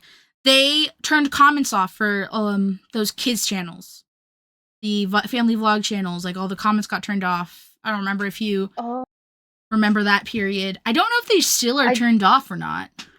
I don't watch family vloggers. I don't either. There's like one or two. There's like maybe 2 or 3 families that will sometimes do like have kids in their skits, but it's rare. Yeah. Right, and then I really like the ones who will act like they're kids. Okay, so yeah, they do have comments actually in their skits, but they act. Yeah. They do have comments again. Okay. Yeah. I just remember, I don't know if you know, Colleen Ballinger, her brother and his wife have a family vlog channel. And one of their sons, who loves gymnastics and loves showing his gymnastics off, a lot of the videos with him were getting really gross people in the comments, and eventually like due to this like other stuff, family vloggers got a lot of those comments taken out. That was like before this whole settlement stuff happened. That was when, you know, Matt what it is or whatever his name is made his video about the pedophile ring that we can't be mad about, guys. Like, come on. He exposed bad people. He's not a bad person for doing that. Can't believe it. But yeah, no, this changed a lot. You have to be really careful about what content you're marking as made for kids, because if it's made for kids and it's inappropriate, then you're gonna get like, bam, hammer. You're gonna get the bad hammer on you. And then also if you have something that is super like made for kids, like obviously made for kids, and you're not marking it as such, you are gonna be in a lot of trouble. You're gonna got a lot of trouble. You're not complying with COPPA, so gotta be careful out there, yo. Don't make kids content and not mark it for kids. That's icky, gross. Oh wait, no, you're probably gonna talk about it. Never mind. No, but what? Go ahead. Was it like Elsagate or something like that, where they were using Disney characters, like dolls and stuff, but actually doing like really inappropriate like stuff. But because it was like kids stuff, it like kids I've never would end up heard of watching it this. because they thought, what is this? Elsagate. It is called Elsagate. It is called Elsagate. Okay. Okay, so this guys, we'll talk about it a little bit because I have it up here now. This was actually pre-Adpocalypse. What? Yeah. It was? Yeah. I felt like that was newer. Oh, God. Yeah, no. It started 2014 through 2017. And then the discovery of the videos came November 2017. So right, like, during all of this Adpocalypse. Oh, shit. Yeah, so in response to that, YouTube changed guidelines to ban children characters in inappropriate situations. So they did add that as like a specific rule, but that ban had little effect. And in the months after, the subreddit for Elsagate became a place for amateur investigators to raise the alarm on videos that slipped through YouTube's moderation system. And then in August, with that monetization thing that I talked about, the yellow dollar sign, that was supposed to be also to help with this, but they still were not catching everything. That's crazy. Yeah. And then they implemented a new policy at the end of 2017 that age restricts content in the YouTube main app that's flagged because of these like incidents of children characters in inappropriate situations. So yeah, this was something that was going on in the midst. BuzzFeed talked about it. It terminated more than 270 accounts and removed 150,000 videos. They turned off comments on more than 625,000 videos targeted by child predators. Removed ads from nearly 2 million videos, over 50,000 channels. Yeah. So that was YouTube's response to, they deleted over 50 channels. Dude. Because I feel like that's still somewhat, not as bad, but I do feel like that's still somewhat of an issue today. Yeah, no, that's fully, yeah. Like, when my Some of the things I've seen my cousins watch. Yeah, no. My nephew is obsessed with YouTube, and for whatever reason, my sister doesn't want to deal with it because he's autistic and he, has tantrums, blah, blah, blah, blah. She won't switch into YouTube Kids. And I cannot for the life of me understand why. Because I have witnessed him finding a Mickey Mouse video where Mickey Mouse is cussing out Minnie, and I'm like, this is not a kid's video, but he doesn't know any better because it's Mickey Mouse and he's obsessed with Mickey Mouse. Yeah. And there's brain rot. There's tons of kids' brain rot where it's literally the Peppa Pig characters making weird ass noises with weird ass music, and it's literally, and he just sits there and watches it over and over and over again because there's no regulation on kids' content on regular YouTube. They are pretty well regulated on YouTube Kids, I think, for personally. I haven't found anything super bad on YouTube Kids. But if you have a young child that you're just letting browse YouTube, That's not good. That's not good. Yeah. Like, I literally have to choose the videos when we're watching YouTube at my house. But, like, obviously he's not my child. I can't control him 24/7. I'm not his mom. Yeah. So, like, when he goes home, I don't know what he's watching. He's probably watching some bad stuff, man. He also likes watching Mickey Mouse video games, guys. He's very fun. He has memorized, like, the first 30 minutes from one of the Mickey Mouse video games he watches, and he'll, like, make all the noises when he, like, falls down or, like, hits something. He, like, knows the whole thing. He's obsessed. We gotta love neurodivergent brains. Yeah, he loves Mickey Mouse. I'm trying to get him into Arthur, man. I really want him to get into Arthur. I feel like he'd love it. He likes Scooby-Doo a little bit. Oh, and he loves Winnie the Pooh. He loves Winnie the Pooh. He likes me to sing the song. But, yeah, no. It's still a problem. Did you ever watch Franklin or Little Bear? I loved Little Bear. Little Bear was my shit, man. I loved Little Bear. Little Bear, I had Little Bear books, and then I watched the show, obviously, and the movie. I think they had, like, a couple of movies. Did you ever watch the Max and Ruby and Max? That was my sister's favorite. Yeah, I watched that. My with sisters Lily loved it. And my oldest nephew. Because Mhm. yeah, but I loved Max and Ruby. It was cute. It was cute. I remember playing a bunch of the games and Yeah. stuff, like, on the websites for that, and yes, Max and Ruby is super chill. I remember I had one of my favorite games as a kid was this, like, CD of Little Bear. Ah, It was my favorite game. I love that. Time. Mine was Was my- the Bear in the Big Blue House. I had a Uh-huh. CD-ROM game for my mom's computer, and it was I loved Bear in the Big Blue House. It was such a good love show. that.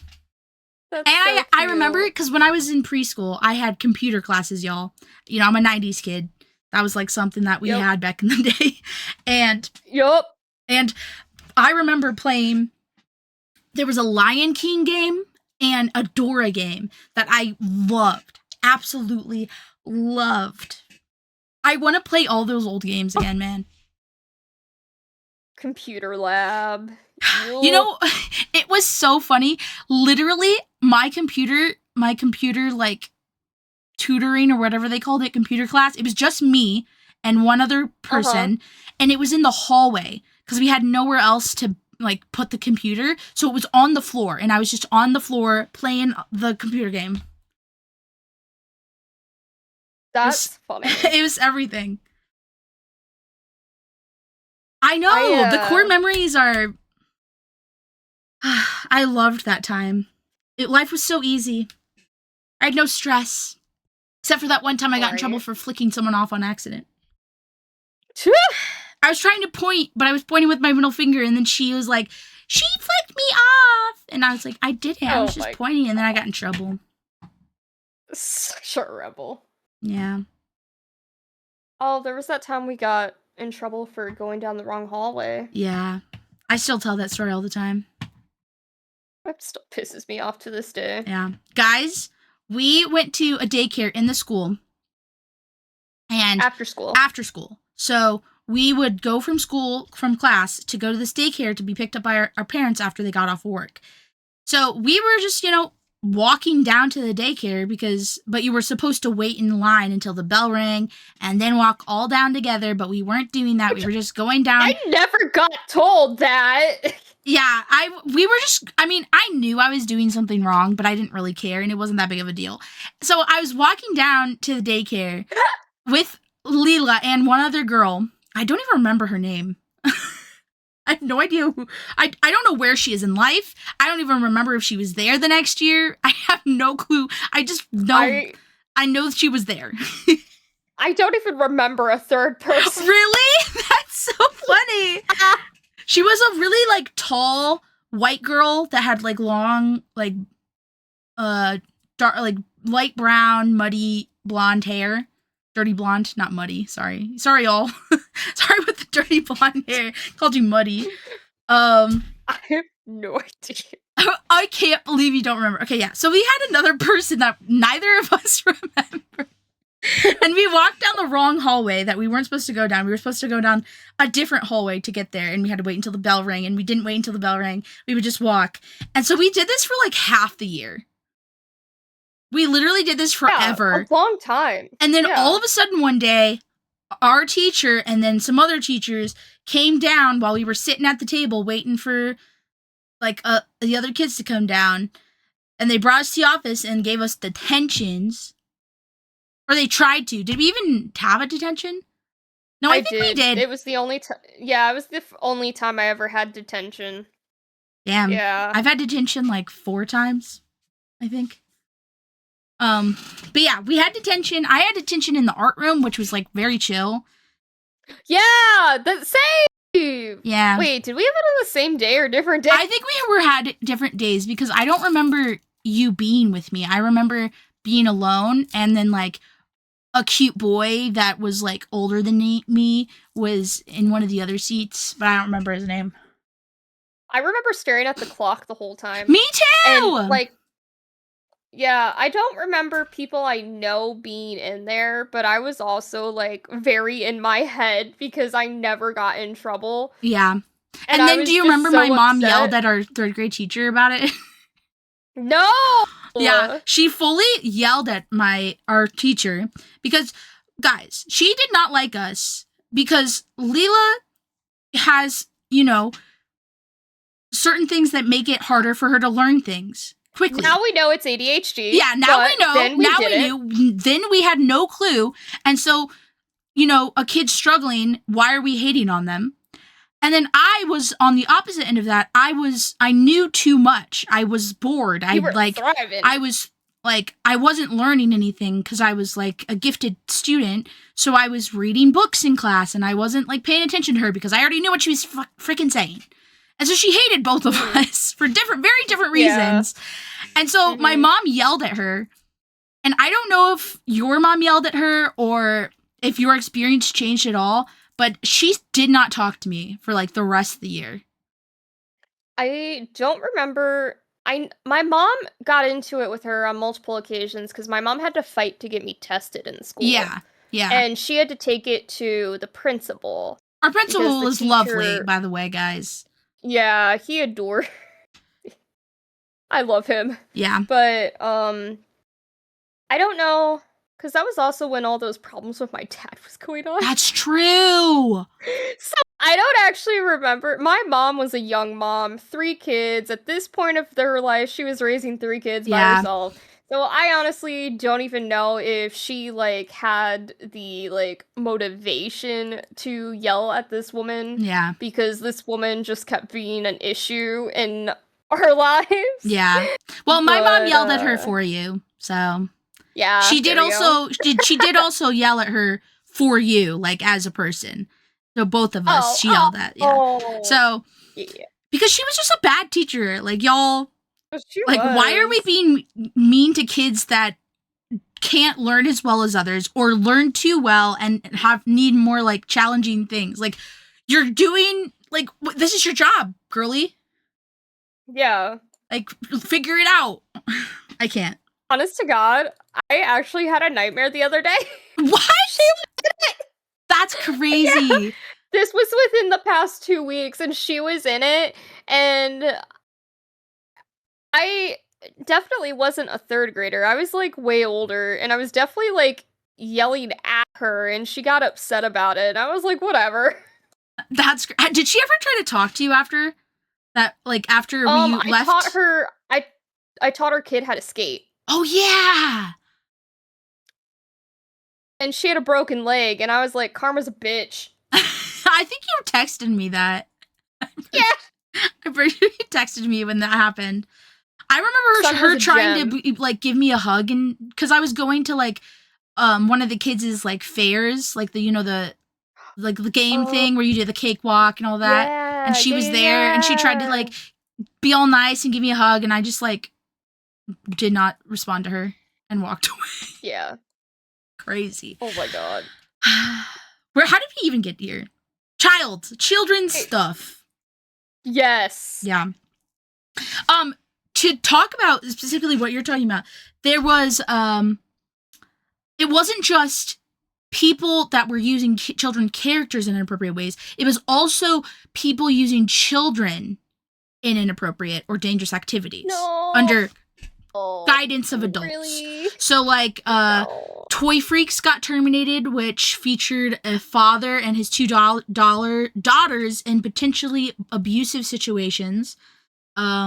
Chisholm was also investigated by child protection officials in both Illinois and Missouri for alleged child abuse. And officially, authorities announced that Chisholm would not face criminal charges, but it did get removed and lost 8.5 million subscribers. Ew. Yeah, and it also revealed in the media that many videos featuring minors, frequently uploaded by the children themselves and showing innocent content, had attracted comments from pedophiles and other groups. Some of these videos were monetized. As a result of the controversy, several major advertisers froze spending on YouTube, forcing YouTube to ban children from their site, citing legal obligations. So, yeah, this was all going on in the midst of Adpocalypse 1. I've never heard of Elsagate, though. I didn't know that they were doing, like, that with figures. But yeah, those channels have been around since 2014. That's crazy. Yeah.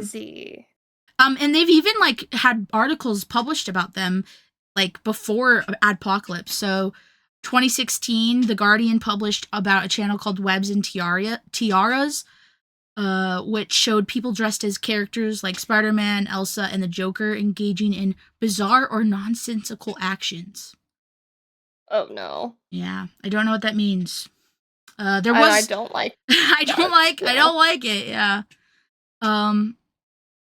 There was also Toy Monster, Superhero Life, Kids Club, all on YouTube's platform that exhibited child content that was spun to be inappropriate or not for children. Oh, yeah. One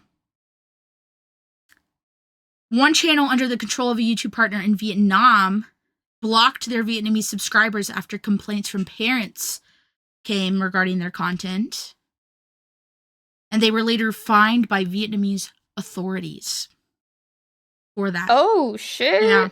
And that was January 2017, and that was before PewDiePie. So yeah, these things have been fully happening throughout YouTube's history. Still happening, I might say. As we said before, there's still inappropriate content that uses child characters in it. You can't catch them all, I guess. Unlike Ash. Yeah. Yeah, I was just thinking. BRB, I have to check something for Anakin before he gets home. Nope, you're fine. I can move on. Okay, so on January 6th of 2020, COPPA was officially enforced on YouTube. This was a huge financial bomb to family vloggers, who I don't, like I said, particularly think should exist, but different video, and toy channels. So toy channels also got hugely hit financially. YouTube was forced to disable targeted ads on any video made for kids, making labeling your video very important for monetization. Comments, notifications, and community features were removed as well for made-for-kids content. So, a lot of content got wiped and changed and moved to different platforms because of these regulations. Family vloggers seemingly have gotten around this by marking their stuff not for kids, because they still have comments and stuff that I can see, and community features and all that, even though their vlogs are heavily like supported by their children. We have, me and Lila both have very similar opinions on family vlogging and the disastrous things that can happen with that. There's obviously like really bad cases, like that one lady who was abusing her children, and it was like a whole case that was talked about on true crime podcasts. And like, I can't remember what her name is. We'll talk about it in that video. But family vloggers can be very neglectful because they're more worried about the content than the actual children. I've seen family vloggers force their kids to like make a video while they're like bawling their eyes out because something awful happened. There was one that like pretended their daughter was dying of cancer. Like, hello? Why are we doing this? There was one that like pretended their daughter died. There was one that actually had a kid die and was like vlogging afterwards still, and it was just like, yeah, there's a lot of manipulation and extortion and like just not great things in family vlogging. And also like payment, like, are these kids getting their share of the moolah? Who knows? Do they get part of that? They should. It should be like the same shit as like people that are having their kids be in TV shows or movies. But yeah, no. Regardless, all their shit got like completely nuked or had to be changed a lot to stay within regulations. And that was the big end of the second Adpocalypse. So first Adpocalypse, very much to do with advertising on extremist videos and inappropriate content, like the Japanese vlog from Logan Paul and the bridge incident from PewDiePie and the Fiverr incident from PewDiePie and other incidents from other channels as well that are less well known. All of that accumulated into a lot of these regulations changing, and then the pedophile ring. There's just like so much has gone on with YouTube and their content and how they regulate it now because of controversies and incidents that we could talk about, like algorithm changing, like policy changing. We could talk about it for days. But those are the top two big things that started each Adpocalypse. Now, what does that mean for today, right? Are we going to see another Adpocalypse? Some think yes. I think possibly. I don't know if you guys have seen this, if you've been experiencing this on your scrolls through YouTube, but there's a lot of AI content on there. I have had videos sent to me by my grandparents being like, is this real? Or like, they'll be like, look at this really cool thing that someone did on America's Got Talent. And I'm like, guys, it's not real. That's not a real thing. That's AI. Don't believe it. Literally, Simon Cowell looks like a weird alien. Like, how did you believe that? There's full-on artists that are completely made up, that have gone on America's Got Talent, that have like a heart-wrenching story. Their wife died of cancer. Their sister died of cancer. And then like they have all of these different videos of the same guy in different horrific situations auditioning on America's Got Talent. My dad my dad is also a drunk. So this is kind of explains kind of the AI believing bit. But I woke up one day and he fully believed that this guy was a real singer. And he was telling me his life story, blah, blah, blah. I look him up. He's not real. He's not a real man. None of his story is real. Nothing. It wasn't based off a real person. All of it was made up. The music, AI. Him, AI. The videos of him on America's Got Talent, AI. Everything was AI. And I had to break it to him because he was like so touched by this music and his, late night situation. And I had to break it to him that this was not a real person. And that music was not made by a real person. And he still listens to Yeah. it, which to each their own, I guess, because it touches him. But yeah, no, fully convinced him that this was a full ass person with this horrendous story. Like, yeah, no, so many people have been duped by AI, and there's tons of AI on YouTube right now.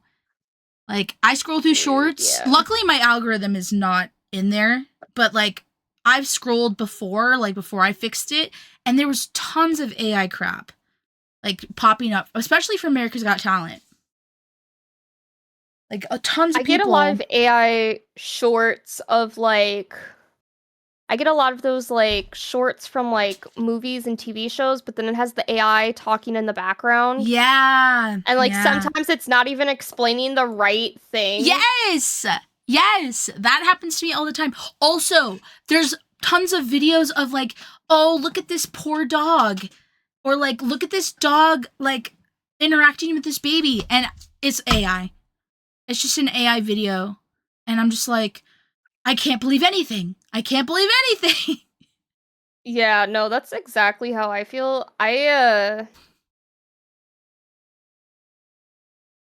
What was I gonna say?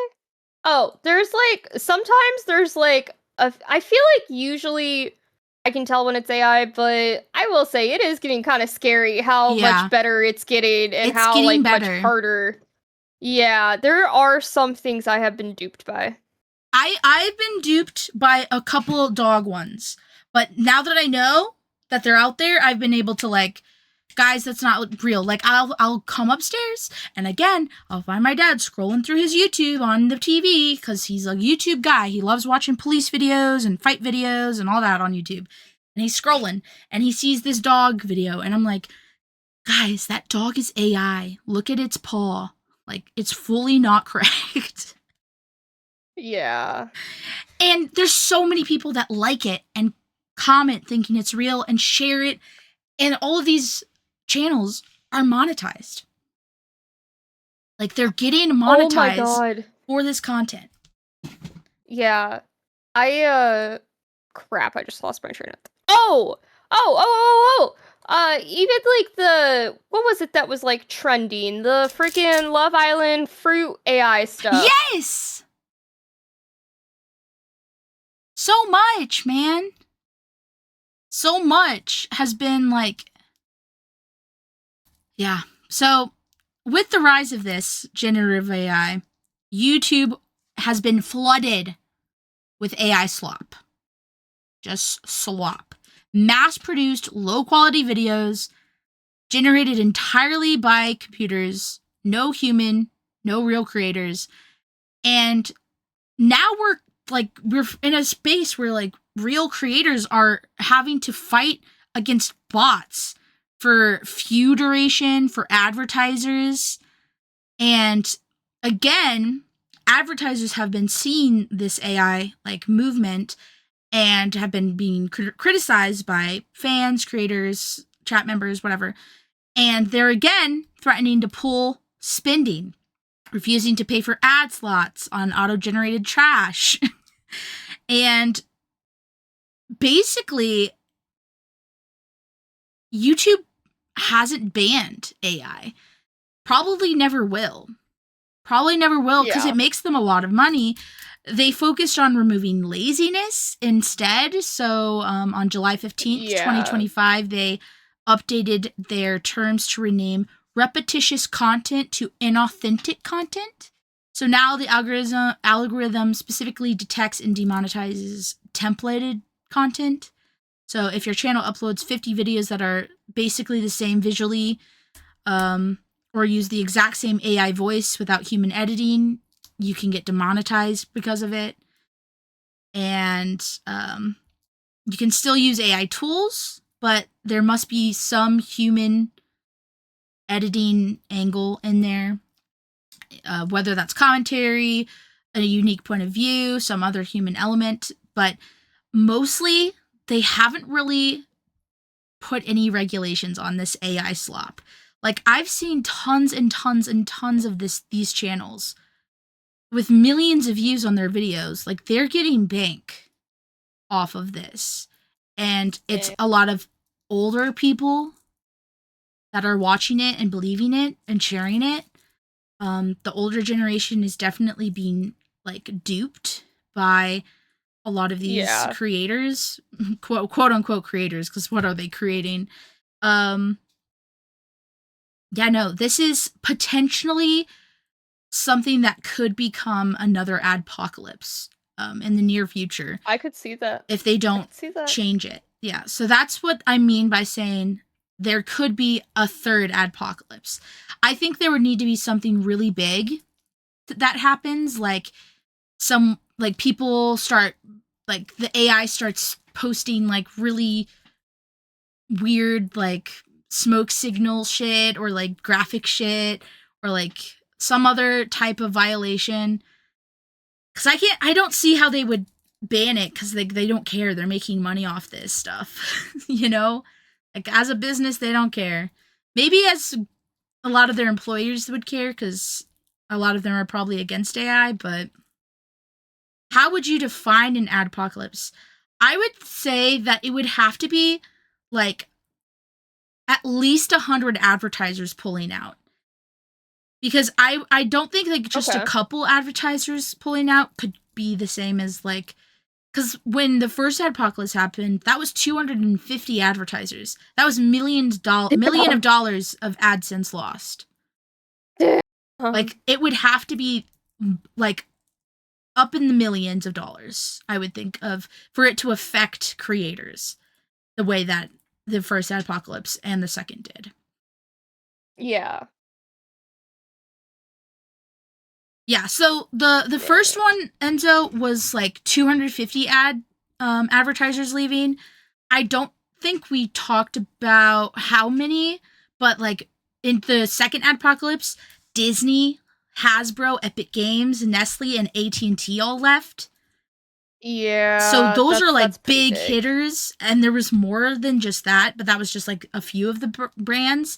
So I would say that when major brands, like several major brands all leave at the same time, I feel like that is what triggers an adpocalypse. I think that they can be different lengths of time. So, like, obviously the first one went, like, for 2 years. The second one ended pretty quickly, I feel like, within, like, a year. Once they got through the settlement with, like, COPA and all of that. Yeah. But yeah, no, I think that once advertisers start pulling out, not just threatening to pull out, it will change things. I don't know exactly how they'll change policies, because I don't know.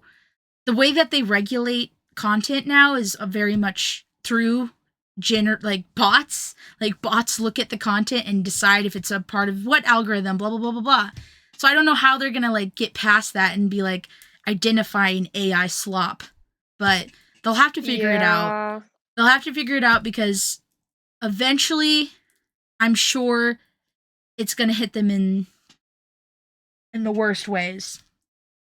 But yeah, as of right now, they don't have a ban on AI. You can make AI and post AI videos as long as they're not super repetitive. Yeah, there's several, like that one artist I was talking about, there's several channels that have him as their main content. Like, just generated songs from him, generated performances from him. There's one where he's like dressed up in a priest outfit. There's one where he's dressed up as Jesus, and he's singing with Jesus as his son. Oh boy. Like, I did not know this. Yeah, no, this guy, I don't even know his name. I know what he looks like. He's an old man. And like, there's each channel would have a different story. Like, one story was his wife had cancer. One story was his daughter died, and he sang with his son. One, he would sing with his wife on America's Got Talent. Like, it was just like, and like the AI generated judges were all crying. Like, it would just pan to them crying, just fake tears, and it was just so eerie. Interesting. It very much is a horror movie. Like, watching that happen in real time, and like my dad fully being tricked by it, I was like, yeah, whoa, this is like really scary. bad. Yeah, because like he could be tricked by so much. Because like I could see very obviously that it was fake, but he couldn't. That's crazy. And my grandma constantly, the one that lives with me, she constantly is asking me, "Is this real?" And I have to look, I have to check and see if it's real. And I'm like, "No, it's not real," or "Yes, it's real." Like AI definitely is going to change the game for YouTube, I think, in the next couple of years. Oh yeah. I just can't imagine it not. I really hope they at least put in regulations, especially for like kid content with AI. I don't know if they have already, but I agree. I would like to see more regulation there specifically. Yeah. Agreed. Have you guys done an AI podcast yet? No, we haven't. No. That's a good idea. That is it. Let's add it. I'm gonna write it down. Yeah, put it in the server. Damn. Yeah, we have a lot. We have a lot of stuff that we want to talk about, guys. Hopefully next season we won't have so many mishaps with like weather and timing and stuff. We're really in like the tornado valley right now. So like, and it's tornado season. I just feel like it's worse than it's been in the past, but I also think that's because of like global warming. You know, global warming. Yeah. Yeah. Like, because we never have tornadoes in our town. It was not this bad last year. Yeah, we've never had tornadoes in our town before. So this has been like freaking. Yeah. Yeah, this has been freaking crazy. Yeah, like last week when we couldn't stream to you guys, my mom was crying. She was so scared because there was a tornado spotted right near where my nephew lives, and he lives in a trailer. In a like trailer park. So like he gets hit, he's a goner. He's a big guy, but he ain't that big.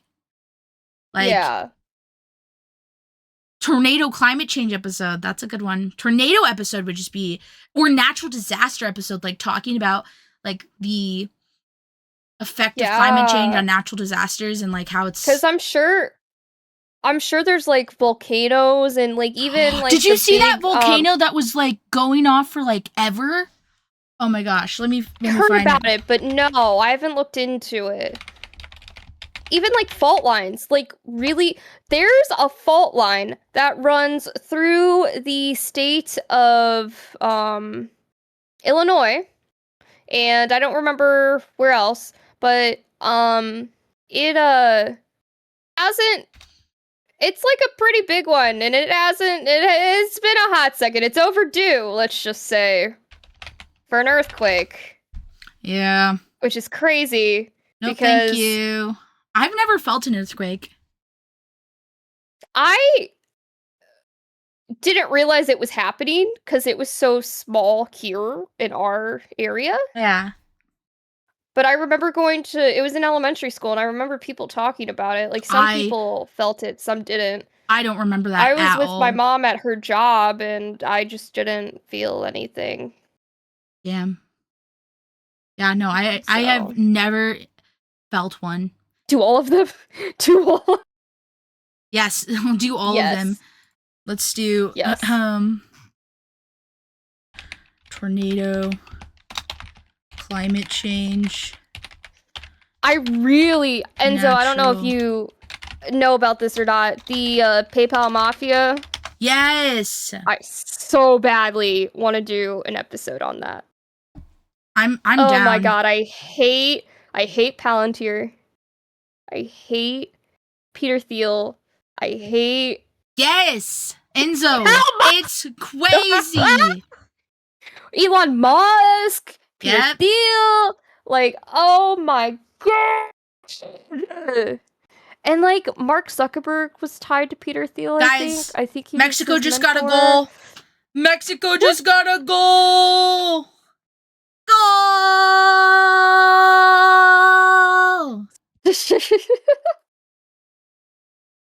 Oh, yeah!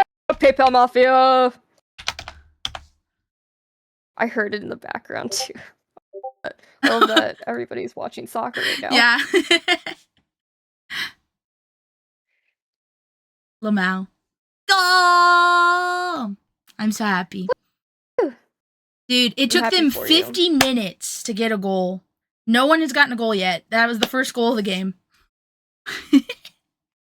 Damn. Yeah. But I would love to get into this Elsa Gate some more because it seems like it's pretty... I can't believe you haven't heard of it before. Never, ever heard of this. Fake tunes problem with adult-themed imitations of popular children's shows frequently appearing on YouTube Kids. Yeah, it was on YouTube Kids, too. YouTube Kids! That's bad. See, even YouTube Kids isn't... You gotta be watching the content your kids are watching. That's what I'm saying, guys. Like, I don't know if people understand the internet kids, man. You gotta be on them. Yeah. You do not know what... Like, we were not on safe sites. Omegle? Hello? Oh, yeah, no. I tell people all the time that, like, I will never... let my kids do what the fuck I did on the internet as a child. And I just don't think the millennials that I'm around, at least, fully recognize, like, the impact that the internet has. Because I feel like my sisters just don't take it... Yeah. They just don't take it as seriously. And I'm like, guys, it's serious. You need to regulate. You need to regulate. Which surprises me.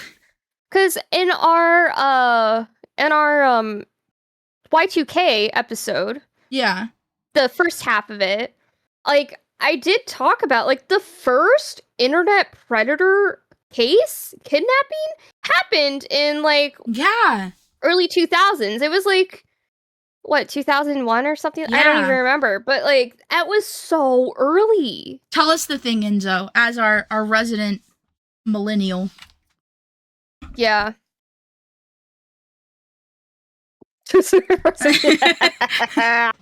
Wow. Oh, hey, look. No.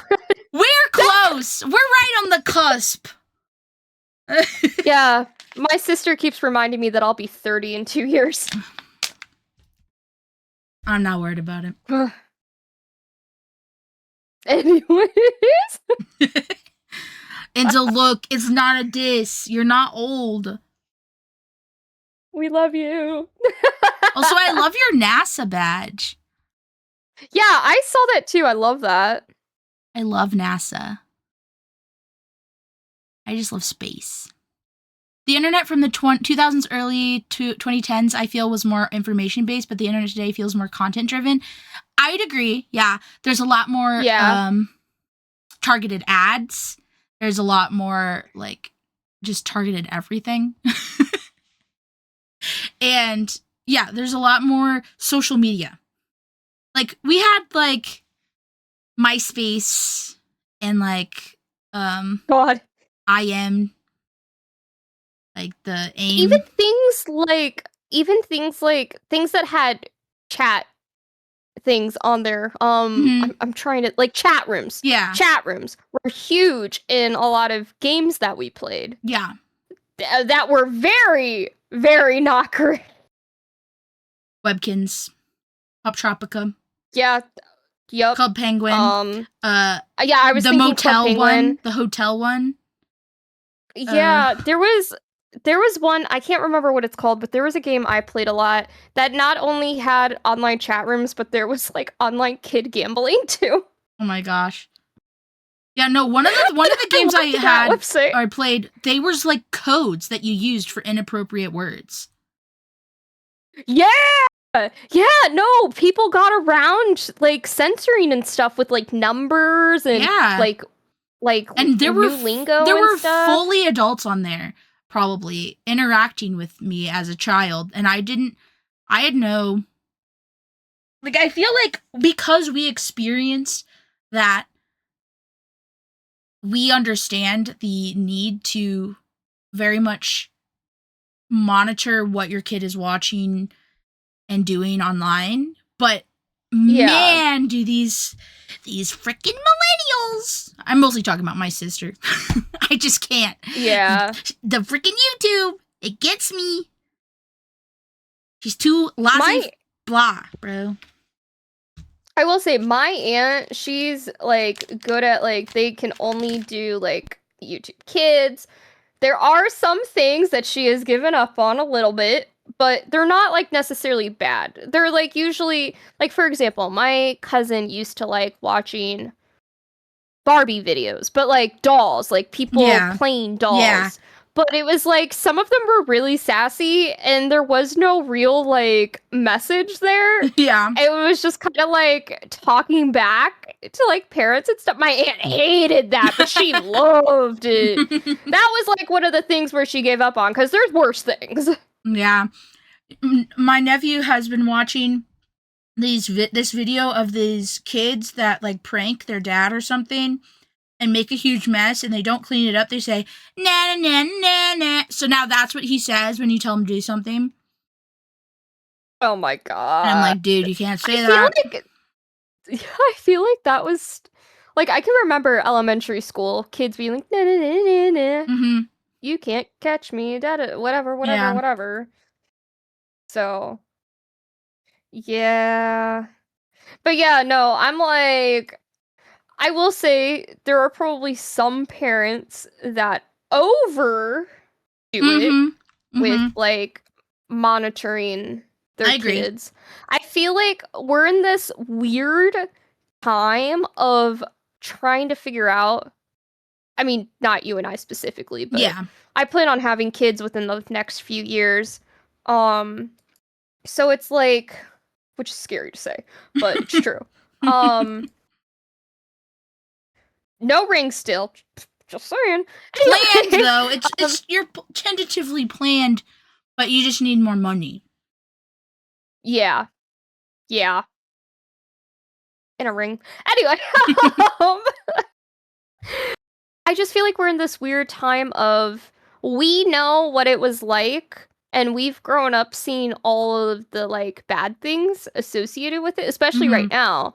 So it's like I feel like there's a lot of over fixing when it comes to that, and it's really hard to find the healthy medium of like what's the right amount of trust so my kid doesn't think I'm a control freak, and what's like the right amount of like watching and like, you know, monitoring that it's like I know my child will be safe kind of thing.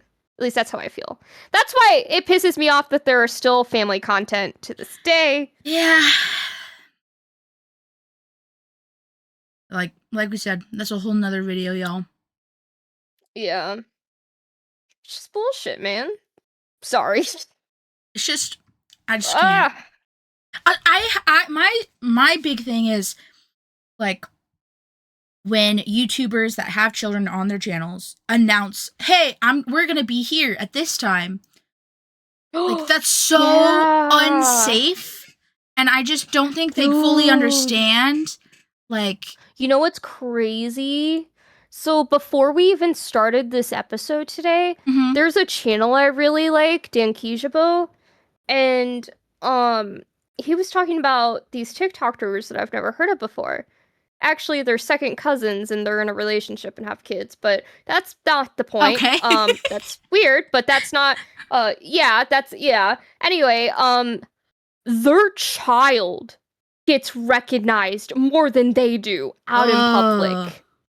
That's creepy. That's creepy. I don't like that. And like you can tell some of these people, like, it's not coming from a malice place, but it's like that shouldn't be happening. No, that's like potentially really unsafe for these children that are gonna be out in public. Maybe not necessarily with their parents all the time. Like, they could be out with grandparents.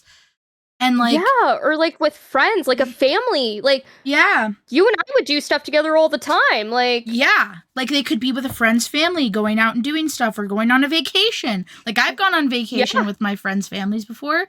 That's super unsafe. Yeah, no, 100%. Plus, it's like, yeah, I hated that.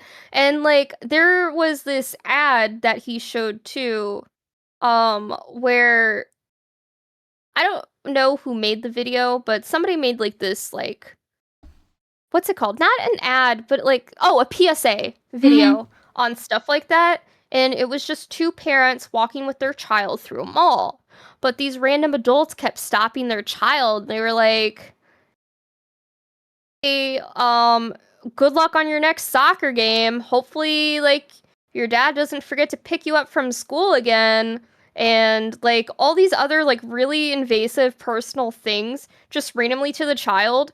And the parents were like, what the fuck? Like, that's the right reaction. Yeah. But the whole PSA was, this is what it's like. You're inviting a stranger into your child's life. Yeah, without them, like, fully understanding. Because, like, yeah, a kid could be like, I want to be in the video. But, like, they don't fully understand what that means. They just think they're taking a video. Yeah. But they don't understand the thousands upon possibly millions of people that are going to be involved in their life now. That's going to know all of their business and who might recognize them and, like, try to talk to them. And Plus, like, yeah, I feel like that opens it up for stranger danger even more. Yeah. Because, like, they could, like, talk to you and you think you're safe because they're, like, talking to you about how much they love your channel and your videos, and then they kidnap you, and then you're like, oh. And then you're like, oh. Yeah. Maybe I shouldn't believe everything that my fans are saying to me. Yeah, right? And then, like, have you heard of the Piper Raquel situation? No. So Piper Raquel was a child YouTuber. Her mom was her manager. Her mom really pushed her into content as a young kid, and she had so many followers, subscribers, everything. Well, her mom was pushing a, like, text chat room thing with people. They could, like, pay money to talk to her young daughter. That's so weird. She would also, like, dress her in certain clothes and all this other stuff. Well, Piper Raquel just turned 18 and now she has an OnlyFans. Yeah. And so many people are, like, upset with it because before that even happened, guess who invited her over to do TikToks? Who? That OnlyFans house. What's it called? The Bop House or whatever? Yeah. And people were pissed because she was a minor at the time. And people are like, she's going to join the house. She's going to join the house. I think she ended up joining the house, which some of those people did end up leaving because they didn't agree with that. But it's like, that is I feel like such a prime example of force, like, she just grew up like that. Like, exposing your kid to that type of environment and... Yeah. Yeah. Like, I don't care if people have OnlyFans and stuff, but it's like this girl was... What's the word? Primed. She was primed to be in that industry. In that industry, yeah. From a very young age on the internet. And I'm pretty sure she had, like, a boyfriend that was way older than her at one point, too. She was, like, a minor and he was in his 20s, which I do not like. Yeah, makes money, but feels like she kind of lost her childhood bit, yeah. Yeah. It's... Like, yeah, I understand kids, like, wanting to be, like, their favorite content creators and wanting to be, like, that when they're kids. But I do think that there's gotta be some way to, like, make it safer or... Because, like, kids don't fully understand. Their brains aren't developed. They don't understand the risks or, like... And, like, people that hate. Like, a kid that gets so much hate, like... That's not good for their development. A lot of them have, like, depression and anxiety because of that. And some of them end up, like, committing suicide. Like, there's tons of risks to allowing your child to be on the internet like that so freely and, like, letting thousands upon millions of people being involved in their life. Again, another video, guys.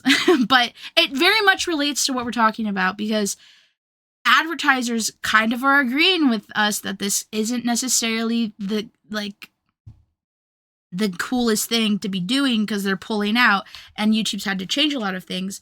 But it seems that family vloggers specifically have gotten around a lot of that because they still have comments on their videos unless they gave it back to people that have made for kids in their like uploads. But yeah.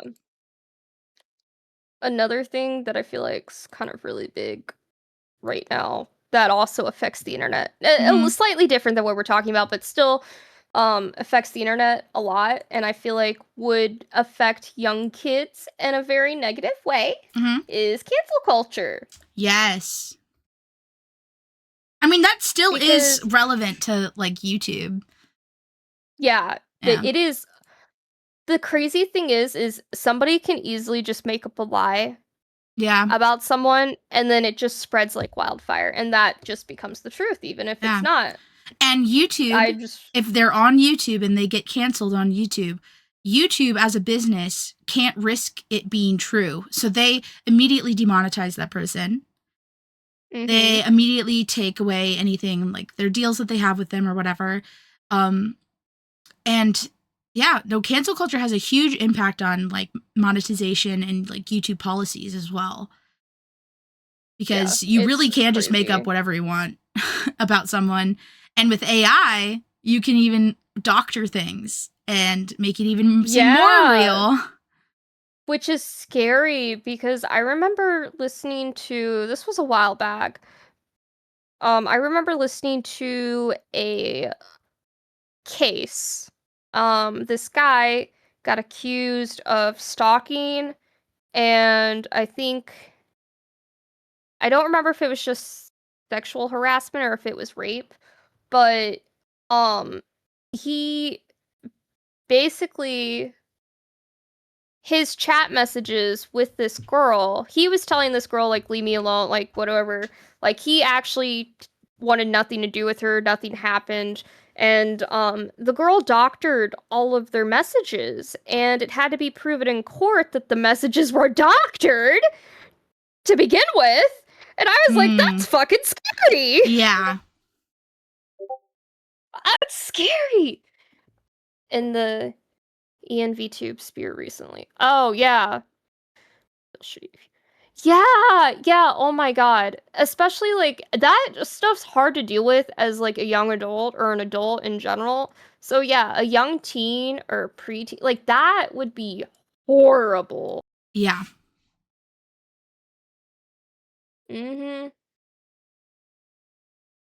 Yeah. Oh, another thing I forgot to mention about the Adpocalypse stuff. So, one of the things that YouTube started doing is the, like, buckets. They put everyone into, like, categories of, like, this is the type of content you do. And the problem with that is that these categories were very, like, kind of too broad. And so a lot of people were getting roped into a category that wasn't getting advertisements. And that caused a lot of issues. I don't think they've fixed that, really. I watched, what's his name? Hank? Not the one that made Fault in Our Stars, but his brother that had cancer. Yeah. Is it Hank? What is that? They're the Hank brothers. I know. Oh, yeah. What's his? Oh, yeah. Hank. Well, no, it's the Green Brothers. The Green Brothers. Yeah. Fuck. I think it's Hank. Hank Green. Which Wait, brother what's the are other you? one's name? Wait, yeah, maybe no, it's like, not Hank. I have a book. John. His name's John.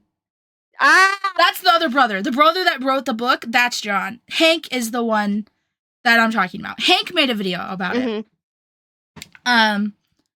Wait, is that Hank? Now I can't remember who's who. Oh, no. This looks like Hank. Yeah. Okay. Hank made a video about this when the Adpocalypse was happening. And he talked about how they basically are putting these content creators into these buckets now, which is supposed to, like, easily let the algorithm figure out what to monetize, what to not monetize. And a lot of people were getting trapped in those buckets and unable to get out. Obviously, they've fixed it a little bit. Sorry, I have the hiccups. Okay. Yeah, so that caused a lot of issues at first. I know a lot of big people, I mean, PewDiePie obviously complained about it, but Ethan and Gila Klein, which I don't really like H3H3, but they complained about it. Yeah. They talked about how much revenue they lost. I know Philip DeFranco talked about it, obviously, but like a ton of content creators were like talking about how much they had lost in ad revenue. What did DeFranco? Yeah, he said 80%. His ad earnings fell 80% during the initial like 250 brands that left. And then that's crazy. Leveled out to about 30% increase or decrease. So it was still down 30%, but it was not as bad as 80%. Thank you, T-Deck. I think you got the hiccups away. Sometimes if I talk too quickly, I get hiccups because I'm not like breathing enough. So then my body's like, hey, chill out. Breathe. Yeah. Yeah. So yeah, this was a huge thing that changed YouTube and then the algorithm and monetization and all of that stuff. And there's a lot of stuff that I didn't know about. Like tons. I really fully just believed everyone on the internet that said PewDiePie ruined everything. Yeah. I mean, I fully didn't think he was the only reason, but like I didn't know about all the other crap. Like the Times article, that was crazy. I had no idea about that. Yeah, that was crazy. This was a short episode today, guys, but I think it was nice. It was nice to get back into it slowly because we've been gone for a while.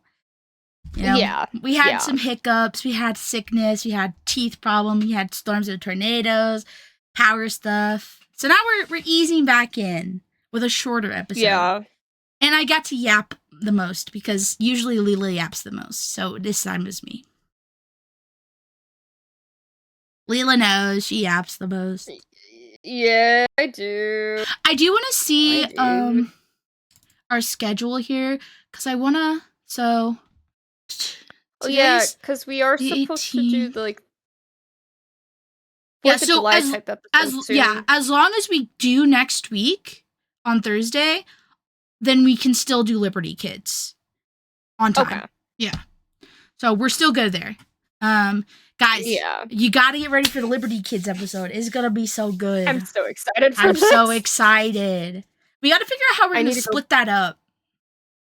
Yeah. Like, go about that. Because I won't lie, if you're watching it on the YouTube channel, it just goes into the next episode, into the next episode, into the next episode. Yeah. We will have to figure that out. Yeah. We'll figure it out, guys. But yes. Are you ready for our outro? I need to find someone to raid. Our outro? Yeah. Give me one sec.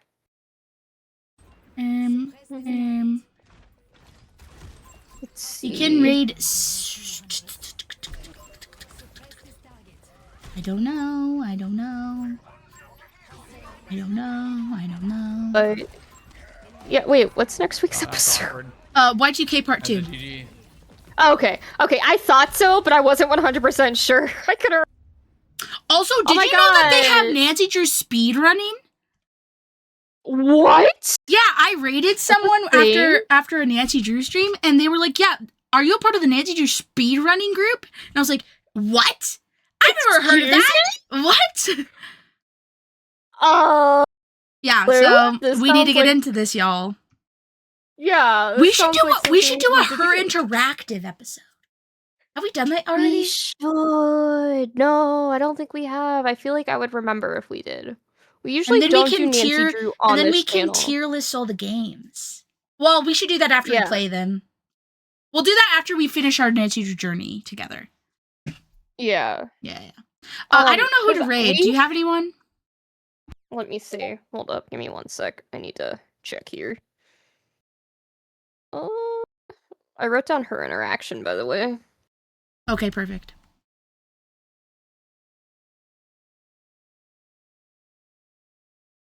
Do. Yeah, no, Adpocalypse is crazy. And it wasn't all PewDiePie's fault. We gotta recognize. A lot happened. YouTube was letting freaking extremist groups get ads on their videos. Like, imagine you're watching, like, okay, well, you're not going to be watching. Imagine a YouTube, like, auto plays a ISIS video promoting ISIS, and then all of a sudden, you get a Marie Curie hospice care charity ad. Like, that's a vibe change, man. That's a crazy vibe change. No Very kidding. Much not it. Shit. That's crazy. I don't see anyone. We don't have to raid. Okay. Do you see anyone that you want? Or did you message me? I messaged you. Oh, okay. Where? Did you put it in the server? Oh my god, I put it in the server. God dang it. Oh, it's okay. I feel dull. It's okay. I got you. Deleting. Such a dumb. I was like, I didn't get any messages from you. God, I feel so stupid. I was waiting. Wait, no! That's not the right person. Okay. Guys, I can't. That'd be awkward. Well, it wasn't a Braille person, at least. Oh, that's... Okay. Alright, guys. Lila, start us off. Okay. I start off? Oh, no. That's all for today's episode of the series of Geektastic Events. We hope you enjoyed swimming through the timeline of the Adpocalypse with us. If you did, be sure to like, comment, and subscribe if you're watching this over on YouTube.